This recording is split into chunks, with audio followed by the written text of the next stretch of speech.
আসসালামু আলাইকুম রহমতুল্লাহ। সুপ্রিয় শিক্ষার্থীবৃন্দ, আশা করি তোমরা সবাই ভালো আছো। আজকে আমরা পড়বো অষ্টম শ্রেণী বিজ্ঞান বইয়ের তৃতীয় অধ্যায় ব্যাপন, অভিস্রবণ ও প্রচ্ছেদন।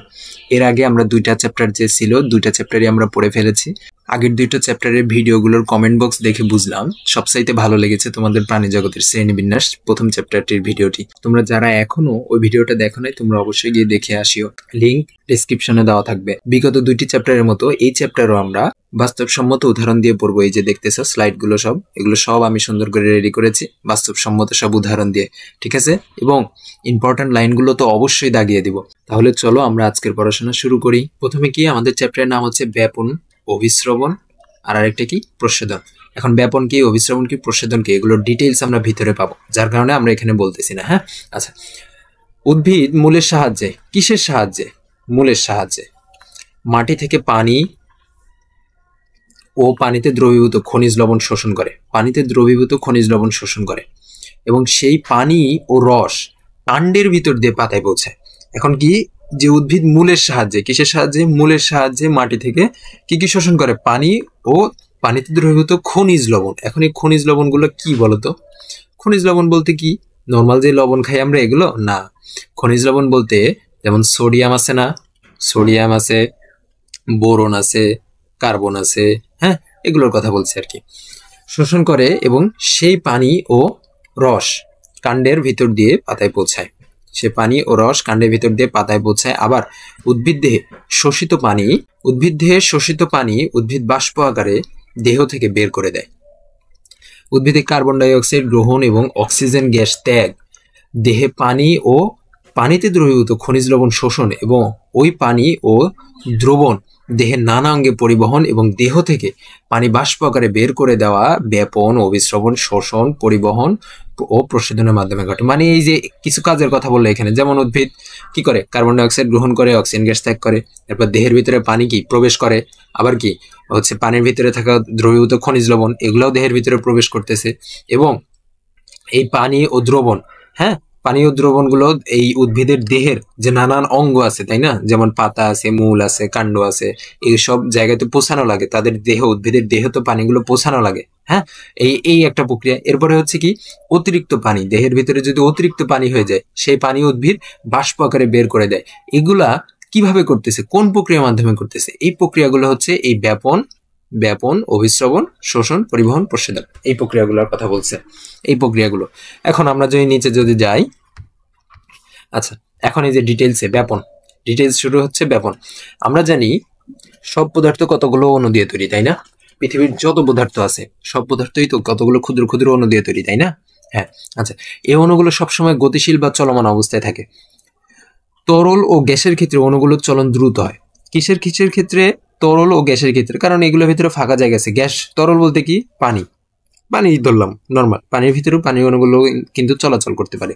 গ্যাস বলতে কি? আমাদের বায়ুমণ্ডল আছে না, আমাদের বায়ুমণ্ডলের ভিতর কি অণুগুলো চলাচল করে না? বায়ুমণ্ডলের ভিতরে কত রকমের গ্যাস আছে, অক্সিজেন আছে, কার্বন ডাই অক্সাইড আছে, এগুলো কি চলাচল করে না? হ্যাঁ, এটাই বলছে। আর কি, বেশি ঘনত্বের স্থান থেকে কম ঘনত্বের দিকে যায়, কম ঘনত্বের দিকে অণুগুলো ছড়িয়ে পড়তে থাকে। এই প্রক্রিয়া চলতে থাকে যতক্ষণ না ঘনত্ব দুই স্থানের সমান হয়। মানে বেশি ঘনত্ব আর কম ঘনত্ব, এই দুই স্থানের ঘনত্ব যতক্ষণ না সমান হয় ততক্ষণ পর্যন্ত এই গ্যাসের অণুগুলোর বা তরল পদার্থের ভিতরে যে অণুগুলো আছে এই অণুগুলো বেশি ঘনত্ব স্থান থেকে কম ঘনত্বর দিকে যেতে থাকে। এখন অণুগুলোর এরূপ প্রক্রিয়াকে, চলন প্রক্রিয়াকে ব্যাপন বলে। এই যে অণুগুলা যে চলাচল করতেছে এই চলাচলের প্রক্রিয়াকে ব্যাপন বলে। এখন আমাদের খুবই গুরুত্বপূর্ণ যে বিষয় যেটা হচ্ছে ব্যাপন কাকে বলে, এই সংজ্ঞা আসবে। আমি এই যে লিখে দিছি ব্যাপন কাকে বলে, এরকম একটা সংজ্ঞা লিখে দিছি। হ্যাঁ, এই সংজ্ঞা দিয়ে দিলেই এনাফ। কি, তরল বা গ্যাসীয় পদার্থের অণুগুলোর কম ঘনত্বের স্থান থেকে বেশি ঘনত্বের স্থানের দিকে ছড়িয়ে পড়ার প্রক্রিয়াকে ব্যাপন বলে। এখন এটা আমরা বাস্তব উদাহরণ দিই। হ্যাঁ, যেমন ধরো নীল, আমরা সাদা কাপড়ে যেমন নীল দিই না, নীল কি পানির ভিতরে দেওয়ার পরে বা বালতির পানির ভিতরে দেওয়ার পরে কি হয়? নীল আস্তে আস্তে কি হয়? এই যে আস্তে আস্তে কি পুরো পানির ভিতরে কি আস্তে আস্তে মিশে যাইতে থাকে না? এই যে পুরো পানির মধ্যে মিশে গেছে। এটা কি হলো? নীল প্রথমে যে এক ফোঁটা দিল, এই যে এক ফোঁটা দিল, এই এক ফোঁটার ভিতরে নীলের যে ঘনত্ব ছিল এটা কি বেশি ঘনত্ব? আর পানির ভিতরে কোনো নীল ছিল না। তার মানে পানির পরে যখন দিয়ে দিছে তখন কিন্তু এই নীল এর বেশি ঘনত্ব থেকে এই নীল পুরোটা এই পানির ঘনত্বের বা কম ঘনত্বের দিকে ছড়িয়ে পড়া শুরু হয়েছে। ছড়িয়ে পড়তে পড়তে পড়তে এক সময় এসে বন্ধ হয়ে যাবে। এই যে এই সময় নীল তো এখন পুরো বালতিতে ছড়িয়ে পড়েছে। এখন কি আগের অংশ মানে ওই যে এক ফোঁটা নীল যে দিছিলা ওই নীলের ঘনত্ব আর এই পুরো বালতির পানির ভিতরে নীলের ঘনত্ব সমান হয়ে গেছে না? হ্যাঁ, ছড়িয়ে সমান হয়ে গেছে। এইটাই হয়েছে ব্যাপন। ব্যাপনকে ইংলিশে বলা হচ্ছে ডিফিউশন। ঠিক আছে। আচ্ছা, এরপর আমরা যদি পড়তে থাকি যে ব্যাপনকারী পদার্থের অণু পরমাণুগুলোর গতিশক্তির প্রভাবে এক প্রকার চাপ সৃষ্টি হয়, যার প্রভাবে অধিক ঘনত্ব স্থান থেকে কম ঘনত্বের স্থানের দিকে অণুগুলো ছড়িয়ে পড়তে থাকে। এ প্রকার চাপকে ব্যাপন চাপ বলে। তাইলে ব্যাপন চাপ কাকে বলে? এখান থেকে দিয়ে দিবা। ব্যাপন চাপ কাকে বলে? এখান থেকে। ব্যাপনকারী পদার্থের অণু পরমাণুগুলোর গতিশক্তির প্রভাবে এক প্রকার চাপ সৃষ্টি হয়। এই যে ব্যাপনকারী পদার্থের কথা বলছে, ব্যাপনকারী পদার্থকে এখানে যে নীল, তাই না? এই নীলের যে পরমাণুগুলো আছে, পরমাণুগুলো আছে, এই যে পরমাণুগুলো আছে এখানে, হ্যাঁ, এর চাপে একটা গতিশক্তির সৃষ্টি হচ্ছে। গতিশক্তি সৃষ্টি হইতে পুরো বালতির ভিতরে তোমার হচ্ছে নীলটা ছড়াচ্ছে। এই যে গতিশক্তি সৃষ্টি করতেছে এটাই হচ্ছে তোমার ব্যাপন চাপ। এই ব্যাপন চাপের সংজ্ঞা এতখানি মুখস্থ করে নেবা। আর এতখানি কি? এতখানি হচ্ছে ব্যাপনের সংজ্ঞা। ওকে। আচ্ছা, কোন পদার্থের অণুর ব্যাপন ততক্ষণ চলতে থাকে যতক্ষণ না উক্ত পদার্থের অণুগুলোর ঘনত্ব সর্বোচ্চ সমান হয়, যেটা আমরা নিচে দেখলাম। যখন পুরো বালতিতে নীলটা আমাদের ছড়িয়ে পড়ে তখন কি ব্যাপন হওয়া বন্ধ হয়ে যায়। অণুগুলোর ঘনত্ব সমান হওয়া মাত্রই পদার্থে ব্যাপন হওয়া বন্ধ হয়ে যায়, যেটা আমরা এখানে দেখলাম। এখানে ঘনত্ব সব জায়গায় সমান হয়ে গেছে, এখন ব্যাপন হওয়া বন্ধ হয়ে গেছে। আচ্ছা, পরবর্তী পৃষ্ঠা আমরা যদি যাই, ব্যাপন কি তার কয়েকটি পরীক্ষার মাধ্যমে সহজে বোঝা যায়। পরীক্ষালব্ধ তথ্যের ভিত্তিতে আলোচনা করে ব্যাপন সম্বন্ধে বাস্তব জ্ঞান পাওয়া যায়। নিচে ব্যাপন প্রক্রিয়ার কয়েকটি পরীক্ষা আলোচনা করা হলো। ব্যাপনের অনেক প্রমাণ আমাদের আশেপাশে দেখা যায়। যেমন এই যে যেমন দেওয়া আছে, ঘরের ভিতরে আমরা যখন ঘরের ভিতরে কোনো রুম স্প্রে মারি, হ্যাঁ, তখন কি হয়? রুমের প্রতিটা কানায় কানায় পূর্ণ হয়ে যায় না সেই সেন্টটা?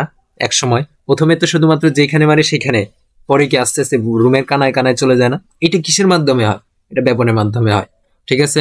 আবার কি বদ্ধ একটা রুমের ভিতর কয়েল জ্বালালে কি পুরো রুমের ভিতরে কয়েলের ধোঁয়া চলে যায় না? এটাও কিন্তু ব্যাপন প্রক্রিয়া, যেটা এখানে লিখে দিচ্ছে যে ঘরের সেন্ট বা আতর ছাড়লে বা ধূপ জ্বালালে, এটা তার মানে একটা ব্যাপনের উদাহরণ। জ্বালালে সুবাস ছড়িয়ে পড়ে, এটি ব্যাপনের কারণে ঘটে। আছে ধূপের ধোঁয়া ও সেন্টের অণুগুলো অধিক ঘনত্ব সম্পন্ন হওয়ায় সম্পূর্ণ ঘরে কম ঘনত্ব সম্পন্ন স্থানে ছড়িয়ে পড়ে, তাই সমস্ত ঘর সুবাসে ভরে যায়। বোঝা গেছে? এরপরে যদি যাই, এখানে পরীক্ষাটা দিছে। কোন পরীক্ষাটা? যে পরীক্ষাটা আমি একটু আগে দেখাইছি, তুতে বা নীল দিয়ে, ওই পরীক্ষাটা ওরা করছে। হ্যাঁ, এটা আশা করি তো আমরা বুঝতে পারছো, আমি তো ওইখানে বুঝাইলাম। আচ্ছা, এরপরে এই যে ব্যাপনের গুরুত্ব, এইটার ঠাড়া মুখস্থ করা লাগবে এতখানি। এই ব্যাপনের গুরুত্বটা আমাদের কি করা লাগবে? ঠাড়া মুখস্থ করা লাগবে ব্যাপনের গুরুত্ব। আচ্ছা, আমরা যদি রিডিং করি যে জীবের বিভিন্ন শারীরবৃত্তীয় কাজে ব্যাপন প্রক্রিয়া ঘটে। জীবের বিভিন্ন শারীরবৃত্তীয় কাজে ব্যাপন প্রক্রিয়া ঘটে। যেমন উদ্ভিদ সালোক সংশ্লেষণের সময় বাতাসে কার্বন ডাইঅক্সাইড গ্রহণ করে। আমরা তো জানি আমরা মানুষরা কি করি? অক্সিজেন গ্রহণ করি, কার্বন ডাইঅক্সাইড ত্যাগ করি। আর উদ্ভিদ কি করে? উদ্ভিদ সালোক সংশ্লেষণের সময় বাতাসে কার্বন ডাইঅক্সাইড গ্রহণ করে এবং অক্সিজেন ত্যাগ করে। এই অত্যাবশ্যক কাজ, এই যে ও যে অক্সিজেন ত্যাগ করতেছে, কার্বন ডাইঅক্সাইড গ্রহণ করতেছে, এই কাজটা কিসের মাধ্যমে হয়? এই কাজটা ব্যাপনের মাধ্যমে হয়, ব্যাপন দ্বারা সম্ভব হয়। তাইলে এই যে ব্যাপনের গুরুত্ব, এটা কিন্তু মুখস্থ করা লাগবে। এর ভিতর থেকে যে পয়েন্টগুলো আছে দেখো, তাহলে তোমাকে বলতে পারে যে উদ্ভিদের সালোক সংশ্লেষণের সময় যে বাতাস থেকে যে কার্বন ডাইঅক্সাইড গ্রহণ করে এবং অক্সিজেন ত্যাগ করে, এটা কোন পদ্ধতিতে হয়? এটা ব্যাপন পদ্ধতিতে। প্রশ্ন আসতে পারে, এটা ম্যাক্সিমাম সময় আসে হচ্ছে এমসিকিউতে, বুঝছো? আচ্ছা, এরপরে জীবকোষে শ্বসনের সময় গ্লুকোজ জারণের জন্য অক্সিজেন ব্যবহৃত হয়। শোষণের সময়, জীবকোষের শোষণের সময় গ্লুকোজ জারণের জন্য অক্সিজেন প্রয়োজন হয়। এখন তোমরা মনে করতেছো এটা কোন গ্লুকোজের কথা বলতেছে? জীবকোষের ভিতরে কোন গ্লুকোজের কথা বলতেছে? এটা কি এই গ্লুকোজের কথা বলতেছে আমরা যে খাই?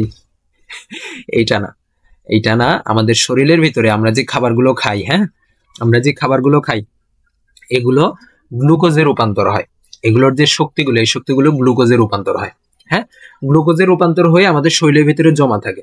জমা থাকার পরে যখন আমাদের শরীরে প্রয়োজন হয় কোনো জায়গায়, মানে শক্তির প্রয়োজন হয়, তখন এই গ্লুকোজটা ভাঙ্গার প্রয়োজন পড়ে।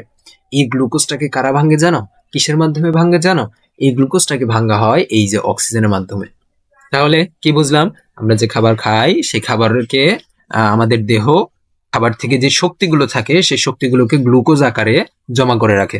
কিন্তু যখন আমাদের পুরো মানে আসলেই শক্তির প্রয়োজন হয় আমাদের শরীরে, তখন এই গ্লুকোজ গুলোকে ভাঙ্গা হয়। কি দ্বারা ভাঙ্গা হয়? এই অক্সিজেন দ্বারা ভাঙ্গা হয়। ঠিক আছে, এই যে ভাঙতেছে, হ্যাঁ, এই যে ভাঙতেছে, এটা কি? এটা ব্যাপন প্রক্রিয়ার মাধ্যমে হয়। কিভাবে?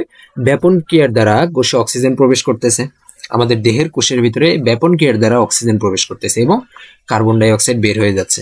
এটাই তো এখানে তো উদ্ভিদের ক্ষেত্রে আমরা দেখলাম যে হচ্ছে কার্বন ডাই অক্সাইড গ্রহণ ত্যাগ করা কি ব্যাপন প্রক্রিয়ার মাধ্যমে হয়। আবার আমাদের দেহে, আমাদের মানুষের দেহে বা জীব দেহে অক্সিজেন যে প্রবেশ করতেছে এবং কার্বন ডাই অক্সাইড যে বের হচ্ছে, এটা কিসের মাধ্যমে হচ্ছে? এটা ব্যাপন প্রক্রিয়ার মাধ্যমে হচ্ছে। আচ্ছা, এরপরে প্রাণীদের শ্বসনের সময় অক্সিজেন ও কার্বন ডাই অক্সাইডের আদান প্রদান, রক্ত থেকে পুষ্টি উপাদান, অক্সিজেন প্রভৃতি লসিকায় বহন এবং লসিকা থেকে কোষে পরিবহন করা ব্যাপন প্রক্রিয়ার মাধ্যমে সম্পন্ন হয়। ঠিক আছে, এখন এখানে আমাদের জানার বিষয় হচ্ছে লসিকা কি।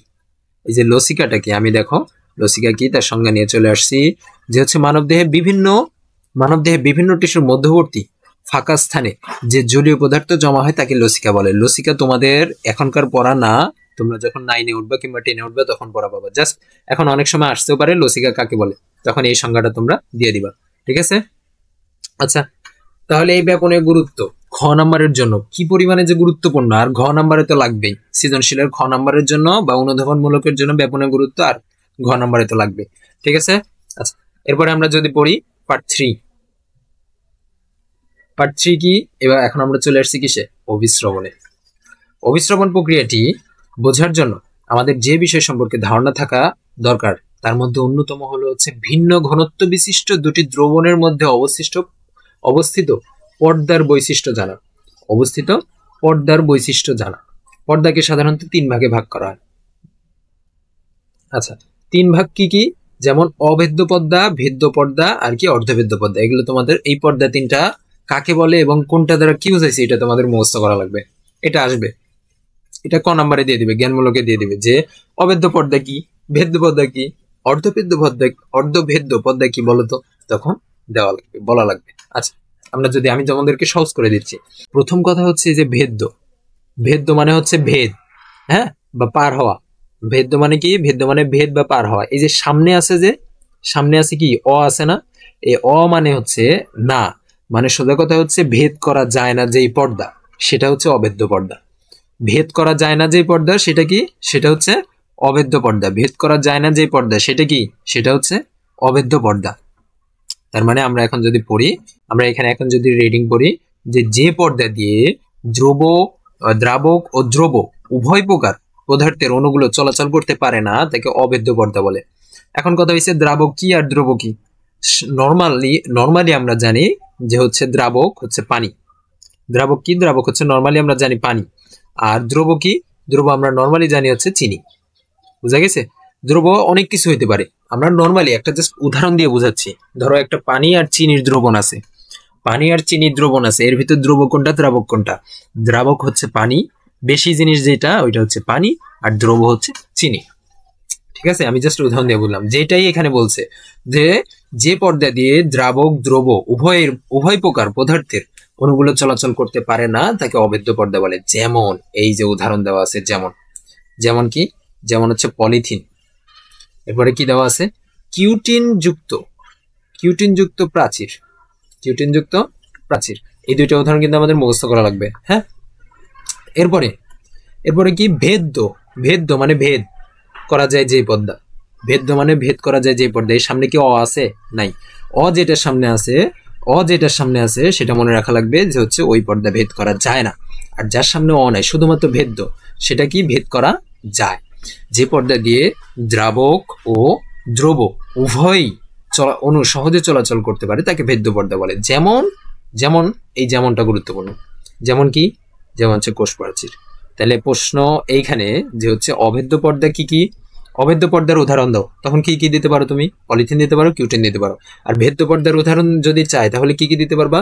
কোষ প্রাচীর দিতে পারবা। আর কি? শুধু কোষ প্রাচীরে, আরো অনেক আছে, জাস্ট নর্মালি একটা দিয়ে দিলাম, কোষ প্রাচীর। এরপরে হচ্ছে অর্ধভেদ্য পর্দা। অর্ধ মানে কি? অর্ধেক। অর্ধ মানে অর্ধেক, আর ভেদ্য মানে তো ভেদ করা যায়, মানে অর্ধেক ভেদ করতে পারে যে পর্দা, যে পর্দার অর্ধেক ভেদ করা যায় সেটা হচ্ছে অর্ধভেদ্য পর্দা। বুঝা গেছে? আমরা যদি রিডিং করি, দ্রবণের দ্রাবক অণু, দ্রাবক অণু বলতে কি নরমালি আমরা বলছি পানি, এখানে উদাহরণ দিয়ে রাখছে উদ্ভিদের ক্ষেত্রে পানি। দ্রাবক অণু চলাচল করতে পারে কিন্তু দ্রব অণু চলাচল করতে পারে না, তাকে অর্ধভেদ্য পর্দা বলে। তাহলে বুঝলাম যেই পর্দা দিয়ে কেবলমাত্র দ্রব অণু চলাচল করতে পারে তাই হচ্ছে অর্ধভেদ্য পর্দা। শেষ। এখন এর উদাহরণগুলো গুরুত্বপূর্ণ, যেমন উদাহরণগুলো কি কি দেওয়া আছে? কোষ পর্দা বা কোষ প্রাচীর, যেটা পড়ে আসলাম একই কথা। এরপরে কি, ডিমের খোসার ভিতরে আরেকটা পর্দা থাকে, তোমরা কি দেখছো এটা? ডিমের খোসা বাহির করে খুলে ফেলার পরে আরেকটা পর্দা থাকে, সেই পর্দার কথা বলছে। এরপরে কিসের কথা বলছে? এরপরে বলছে হচ্ছে মাছের পটকার পর্দা। এরপরে কি, জীবজন্তুর পিত্তথলির পর্দা, জীবজন্তুর পিত্তথলির পর্দা। আশা করি তোমরা বুঝতে পারছো। তো আজকের ক্লাসে আমরা এতটুকুই পড়বো। আমি আবার রিক্যাপ করে দিই যে আমাদের মূলত এই 3 পৃষ্ঠার ভিতর পড়া লাগবে কি কি। আমি যদি রিক্যাপ করে দিই আবার, দাঁড়াও আমি একটু হাইলাইটের কালারটা চেঞ্জ করে নিই। হ্যাঁ, আমাদের এই চ্যাপ্টার, এই যে 2 পৃষ্ঠা যে আমরা যে পড়লাম, এখান থেকে আমাদের কি কি পড়া লাগবে? প্রথম কথা, উদ্ভিদ মূলের সাহায্যে পানি শোষণ করে ও খনিজ লবণ শোষণ করে। খনিজ লবণ কি কি? এই সোডিয়াম, বোরন, কার্বন, এগুলো হচ্ছে খনিজ লবণ। আচ্ছা, শেষ। এখান থেকে আর কিছু নেই, জাস্ট ওই 2টা পয়েন্ট মনে রাখার বিষয়। আচ্ছা, ব্যাপনের ভিতর কি? ব্যাপনের ভিতর হচ্ছে এই যে এই সংজ্ঞাটা মুখস্থ করা লাগবে, এই সংজ্ঞাটা মুখস্থ করা লাগবে। আর কি, এই যে ব্যাপন চাপ কাকে বলে এটা পড়া লাগবে। হ্যাঁ, ব্যাপন চাপ কাকে বলে আর ব্যাপন কাকে বলে, এই 2টা পড়া লাগবে। শেষ, এই পৃষ্ঠাও শেষ। এরপরে পৃষ্ঠায় যদি যাই, এখানে এই 2টা উদাহরণ একটুখানি মনে রাখা লাগবে, যে হচ্ছে ঘরে স্যান্ড আর ধূপ জ্বালালে, এগুলো কি ব্যাপনের উদাহরণ। শেষ, এখানেও পড়ার মতো কিচ্ছু নাই। এখন আসছে হচ্ছে ব্যাপনের গুরুত্ব, এইটা পড়া লাগবে। ব্যাপনের গুরুত্ব, এই উদাহরণগুলো পড়া লাগবে, কোনটার মাধ্যমে ব্যাপন হইতে পারে, এবং ব্যাপনের গুরুত্ব পুরাটা মুখস্থ করা লাগবে, এই অপশনটুকু। এরপরে কি, লসিকা কাকে বলে, এটা হালকা একটু মুখস্থ করা লাগবে। এরপরে কি, এরপরে হচ্ছে এই যে এই উদাহরণগুলো, যে অভেদ্য পর্দা 3টা কি? অভেদ্য, ভেদ্য আর অর্ধভেদ্য। উদাহরণ কি কি? পলিথিন, অভেদ্য পর্দার উদাহরণ পলিথিন, কিউটিনযুক্ত কোষপ্রাচীর। শেষ। এরপরে কি, ভেদ্য পর্দার উদাহরণ কি? কোষপ্রাচীর। শেষ। এরপরে আমরা যদি নিচে যাই, অর্ধভেদ্য পর্দার উদাহরণ কি? কোষ পর্দা, ডিমের খোসা, ভিতরের পর্দা, ডিমের খোসার ভিতরের পর্দা, বাইরে চলে যাচ্ছে। আচ্ছা, এরপরে কি? মাছের পটকা। এরপরে কি? জীবজন্তুর পিত্তথলির পর্দা। শেষ। এই 2.5 পৃষ্ঠার ভিতরে, 2.5 পৃষ্ঠা না তো মূলত 2 পৃষ্ঠা, এই 2 পৃষ্ঠার ভিতরে আমাদের পড়ার শুধু এতটুকুই আছে। আমরা লক্ষ্য করেছি যদি একটি শুকনা কিসমিসকে পানিতে কিছুক্ষণ ভিজিয়ে রাখি তাহলে সেটি ফুলে ওঠে। আমরা এটা দেখছি না নর্মালি, আমরা যখন সেমাই রান্না করে আমরা দেখছি। হ্যাঁ, সেমাই রান্না করার সেমাইয়ের ভিতরে কি কিসমিস দেয় না? সেই কিসমিস কিন্তু শুকনো থাকে। তো সেমাই রান্না করার আগে কি করে? কিসমিসগুলো একটু পানিতে ভিজিয়ে নেয়, তাই না? এটাই তো। এই যে পানিতে ভিজানোর পরে কি হয়? কিসমিসটা একটু ফুলে ওঠে না? এটা কিসের মাধ্যমে হয় জানো? এটা হচ্ছে এই অভিস্রবণের মাধ্যমে। তাহলে এটি কিসমিস দ্বারা পানি শোষণের কারণে ঘটে, এবং পানি শোষণ ঘটে অভিস্রবণ দ্বারা। অভিস্রবণ এক প্রকার ব্যাপন, এই কথাটা একটু গুরুত্বপূর্ণ আছে। অভিস্রবণ এক প্রকারের ব্যাপন, ঠিক আছে? আচ্ছা, অভিস্রবণ কেবলমাত্র তরল পদার্থের ক্ষেত্রে ঘটে। অভিস্রবণ শুধুমাত্র কি? তরল পদার্থের ঘটে, তরল পদার্থের ক্ষেত্রে ঘটে, এইটা গুরুত্বপূর্ণ। অভিস্রবণ শুধুমাত্র তরল পদার্থের ক্ষেত্রে ঘটে, এটা কিন্তু খুবই গুরুত্বপূর্ণ। এবং একটি অর্ধভেদ্য পর্দা অভিস্রবণের সময় 2টি তরলকে পৃথক করে রাখে। অভিস্রবণের সময় একটি অর্ধভেদ্য পর্দা কোন পর্দা পৃথক করে রাখে? অর্ধভেদ্য পর্দা। কিসমিসের উদাহরণ দিয়ে এখানে বিষয়টা বোঝানো হলো। আচ্ছা, কোন পর্দা দ্বারা? এটা কিন্তু গুরুত্বপূর্ণ, যে অভিস্রবণের জন্য অর্ধভেদ্য পর্দা দ্বারা পৃথক করা থাকে, ঠিক আছে? কোন পর্দা দ্বারা? অর্ধভেদ্য পর্দা দ্বারা। এরপর আমরা জানি 2টি ভিন্ন ঘনত্বের দ্রবণ একত্রে মিশ্রিত হলে স্বাভাবিকভাবে এদের মধ্যে ব্যাপন ঘটে। লক্ষ্য করে দেখো, কিসমিসের ভেতরের পানি শুকিয়ে যাওয়ার ফলে কিসমিসগুলো কুঁচকে গেছে। কিসমিসগুলো পানিতে রাখলে পানি শোষণ করে ফুলে উঠবে, কারণ কিসমিসের ভিতরে শর্করার গাঢ় দ্রবণ একটি পর্দা দ্বারা পানি থেকে পৃথক হয়ে আছে। কিসমিসের ভেতরে কি আছে? কিসমিসের ভেতরে আছে শর্করার গাঢ় দ্রবণ। কিসমিসের ভেতরে আছে কি? কিসমিসের ভেতরে আছে হচ্ছে শর্করার একটা গাঢ় দ্রবণ। এবং এই শর্করার গাঢ় দ্রবণ কি? গাঢ় দ্রবণকে কি দ্বারা তোমার হচ্ছে পৃথক করা আছে? একটা পর্দা দ্বারা। এই পর্দাটা হচ্ছে অর্ধভেদ্য পর্দা। এই পর্দাটা কি? এই পর্দাটা হচ্ছে অর্ধভেদ্য পর্দা। এরপরে ফলে শুধু পানির অণু কিসমিসের অভ্যন্তরে কোন প্রক্রিয়া প্রবেশ করে? অভিস্রবণ প্রক্রিয়া প্রবেশ করেছে। কিন্তু শর্করার অণু এইরকম পর্দা ভেদ করে বাইরে আসতে পারতেছে না। এই ধরনের পর্দাকে অর্ধবৃত্ত পর্দা বলে। আমরা যে একটু আগে উপরে যে পড়লাম অর্ধবৃত্ত পর্দা কাকে বলে? যেই পর্দা দিয়ে শুধুমাত্র দ্রাবক চলাচল করতে পারে কিন্তু দ্রব চলাচল করতে পারে না। এইখানে যে কিশমিশের ভিতরে যেটা আছে সেটা কি? সেটা হচ্ছে শর্করা গাঢ় দ্রবণ, তাই না? শর্করা গাঢ় দ্রবণ, এটা কি দ্রাবক না দ্রব? এটা হচ্ছে দ্রব। আর বাইরে যে পানি আছে, যেই পানির ভিতরে আমরা কিশমিশগুলোকে রাখতেছি, ওই পানিটা কি? ওই পানিটা হচ্ছে দ্রাবক। তাহলে দ্রাবক চলাচল করতে পারতেছে কিশমিশের ভিতরে পর্দা দ্বারা। হ্যাঁ, কিশমিশের পর্দা, উপরের যে পর্দা আছে এটা দ্বারা কি দ্রাবক চলাচল করতে পারতেছে। এখন দ্রাবক মানে হচ্ছে পানি। পানি যদি চলাচল করতে না পারতো তাহলে কিশমিশ কি ফুলে উঠতো? ফুলে উঠতো না। তাহলে কিশমিশের উপরের যে আবরণ সেটা হচ্ছে অর্ধবৃত্ত আবরণ। ঠিক আছে? এখন তাহলে আমরা এখন যদি বলি যে হচ্ছে অভিস্রবণ ঠিক কাকে বলে, এর একটা সংজ্ঞা দাও তুমি, তখন তুমি কি করবা? এই সংজ্ঞাটা দিয়ে দিবা। এই সংজ্ঞাটা কি? যে প্রক্রিয়ায় একই পদার্থের কম ঘনত্ব এবং বেশি ঘনত্বের দুটি দ্রবণ কোন পর্দা? অর্ধবৃত্ত পর্দা দ্বারা পৃথক করা হলে দ্রাবক পদার্থের অণুগুলো কম ঘনত্বের দ্রবণ থেকে অধিক ঘনত্বের দ্রবণের দিকে যায়, তাকে অভিস্রবণ বা অসমোসিস বলে। আশা করি বুঝতে পারছো। আরেকটা সংজ্ঞা দিয়ে দিছে, এটা আমার দরকার নাই, তোমরা জাস্ট এই সংজ্ঞাটা মুখস্থ করবা। এই সংজ্ঞাটা কিন্তু খুবই গুরুত্বপূর্ণ, যে ব্যাপন কাকে বলে, অভিস্রবণ কাকে বলে, আরেকটা কি প্রশোধন কাকে বলে। এদের গুরুত্ব, তিনটারই গুরুত্ব খুবই গুরুত্বপূর্ণ। এই যে এখানে যেমন অভিস্রবণের গুরুত্ব দিয়ে দিছে, অভিস্রবণের গুরুত্ব এটা মুখস্থ করা লাগবে। এখানে 2 লাইন আছে আর নিচে কয় লাইন আছে? নিচে আছে 3 লাইন। এই 5 লাইন গুরুত্বপূর্ণ, মুখস্থ করাই লাগবে। এগুলা ধরো যে চলে আসছে পরীক্ষার ভিতরে, এমন একটা অবস্থা। তাহলে অভিস্রবণের গুরুত্ব, জীব কোষের কোষাবরণ বা প্লাজমা পর্দা অর্ধবৃত্ত পর্দা হিসেবে কাজ করে।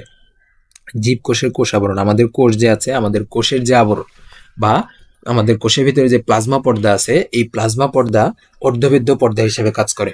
ঠিক আছে? এরপরে কি? প্লাজমা পর্দা দিয়ে অভিস্রবণ প্রক্রিয়ায় মাটিস্থ পানি মূলরুমের মধ্যে প্রবেশ করে বা বাইরে আসে। কোষস্থিত পানি খনিজ লবণ দ্রবীভূত করে কোষরসে পরিণত করে। তার মানে কি? কোষের ভিতরে কোষস্থিত পানি, কোষের ভিতরের পানি খনিজ লবণকে দ্রবীভূত করে কি কোষরসে পরিণত করে। সুতরাং কোষের মধ্যে বিভিন্ন জৈব রাসায়নিক প্রক্রিয়াগুলো সচল রাখার জন্য অভিস্রবণের গুরুত্বপূর্ণ ভূমিকা রয়েছে। অভিস্রবণের ভূমিকা খুবই গুরুত্বপূর্ণ। কেন গুরুত্বপূর্ণ? কারণ এই যে কোষের ভিতরে যে পানি আছে, এই পানিগুলো খনিজ লবণ কোনগুলো? যেগুলো অভিস্রবণের মাধ্যমে মাটি থেকে ঢুকতেছে, হ্যাঁ, মূলরমের সাহায্যে ঢুকতেছে, এই খনিজ লবণকে দ্রবীভূত করে কোষরসে পরিণত করতেছে। সুতরাং কোষের মধ্যে বিভিন্ন জৈব রাসায়নিক প্রক্রিয়াগুলো সচল রাখার জন্য অভিস্রবণে খুবই গুরুত্বপূর্ণ। এই প্রক্রিয়া দ্বারা উদ্ভিদ কোষের রস স্ফীতি ঘটে বা উদ্ভিদ কোষের ভিতরে রসের প্রবেশ ঘটে বা রস বৃদ্ধি পায়। একই কথা, ঠিক আছে? এটি কাণ্ড ও পাতাকে সতেজ রাখে। আমরা দেখি না, বিভিন্ন শাকসবজিতে বারবার পানি দেয়, কেন দেয়? এই পানিগুলো এই অভিস্রবণের মাধ্যমে শাকসবজির ভিতরে প্রবেশ করে এই শাকসবজিগুলোকে কি সতেজ রাখতেছে, তাই না? এরপরে কি? ফুলের পাপড়ি বন্ধ হওয়া বা খুলতে পারে এই রস স্ফীতির মাধ্যমে বা এই পানি দেওয়ার মাধ্যমে, এবং পানিগুলো অভিস্রবণের মাধ্যমে ভিতরে প্রবেশ করার মাধ্যমে। ঠিক আছে? তাছাড়া অভিস্রবণের মাধ্যমে প্রাণীর অন্তে খাদ্য শোষিত হয়। আচ্ছা, এই 3 লাইন আর এই 2 লাইন খুবই গুরুত্বপূর্ণ। এই মোট 5 লাইন মুখস্থ করাই লাগবে। ঠিক আছে? এবার আসতেছি আমরা অভিস্রবণের পরীক্ষাতে। অভিস্রবণে একটা পরীক্ষা দেওয়া আছে। এই পরীক্ষার ভিতরে কি দেওয়া আছে দেখো, এখানে বলছে প্রয়োজনীয় উপকরণ কি কি? থিসল ফানেল, মাছের পটকা, বিকার, চিনির দ্রবণ, স্ট্যান্ড ক্ল্যাম্প। এখন কথা হচ্ছে থিসল ফানেল কি? এই যে থিসল ফানেল আমি আনছি। হ্যাঁ, এটা কি?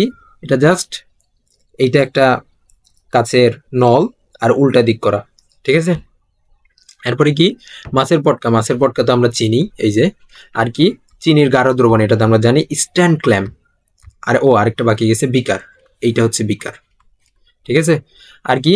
স্ট্যান্ড ক্ল্যাম্প বলতে কি? এই যে তোমার হচ্ছে থিসল ফানেলটাকে এই যে আটকায় রাখছে না যেটা, এটা হচ্ছে স্ট্যান্ড ক্ল্যাম্প। এই যে আমি নিচে আলাদা ছবিটা নিয়ে আসছি, এই যে এটা হচ্ছে স্ট্যান্ড ক্ল্যাম্প। ওকে, স্ট্যান্ড ক্ল্যাম্প। আচ্ছা, পদ্ধতি কি? থিসল ফানেলের চওড়া মুখ কি? এই যে এইটা হচ্ছে থিসল ফানেলের চওড়া মুখ। এই থিসল ফানেলের চওড়া মুখটি মাছের পটকায় ঢেকে এই চওড়া মুখটা এই অংশটা এটা মাছের পটকা দিয়ে ঢেকে সুতা দিয়ে শক্ত করে বেঁধে দিতে হবে এবং বিকারটি অর্ধেক পানি নিতে হবে। মানে এই যে বিকারটা থেকে অর্ধেক পানি নিতে বলছে, যেটা এই যে এইখানে দেখতে পাচ্ছ অর্ধেক পানি নিছে। অর্ধেক পানি নিয়ে কি করছে, অর্ধেক পানি নিতে হবে। এরপরে কি, বিকারে পানি নেওয়ার পর থিসল ফানেলের নল দিয়ে চিনির গাঢ় দ্রবণ ঢালতে হবে। মানে সোজা কথা বলছে হচ্ছে এই যে থিসল ফানেলে এই যে নলটা, এই নল দিয়ে তোমাকে চিনির গাঢ় দ্রবণ ঢালতে বলতেছে, ঠিক আছে। এরপরে কি বলছে, এবার ফানেলের চওড়া মুখটি বিকারের পানিতে সম্পূর্ণ ডুবিয়ে ফানেলটিকে ক্ল্যাম্পের সাহায্যে স্ট্যান্ড দ্বারা আটকায় রাখতে হবে। এই যে উল্টা করে দিছে, এই যে মাথাটা, এই যে এই মাথাটা এইখানে দিয়ে তোমার কি করছে, স্ট্যান্ড ক্ল্যাম্পের সাথে উল্টা করে ঝুলিয়ে দিতে হবে, আটকে রাখতে হবে। এরপর ফানেলের নলে চিনির দ্রবণের ফানেলের নলটা, এই ফানেলের নলের ভিতরে কি আছে, চিনি আছে না, এই চিনির দ্রবণের তলটি মার্কার পেন দিয়ে চিহ্নিত করতে বলছে। এই যে কতখানি আছে, এই যে এখানে আমরা দেখতে পাচ্ছি না এতখানি আছে, আর এইটাতে যা হয়েছে কি এতখানি হয়ে গেছে। এখন এটাকে তোমাকে মার্কার পেন দিয়ে চিহ্নিত করতে বলছে।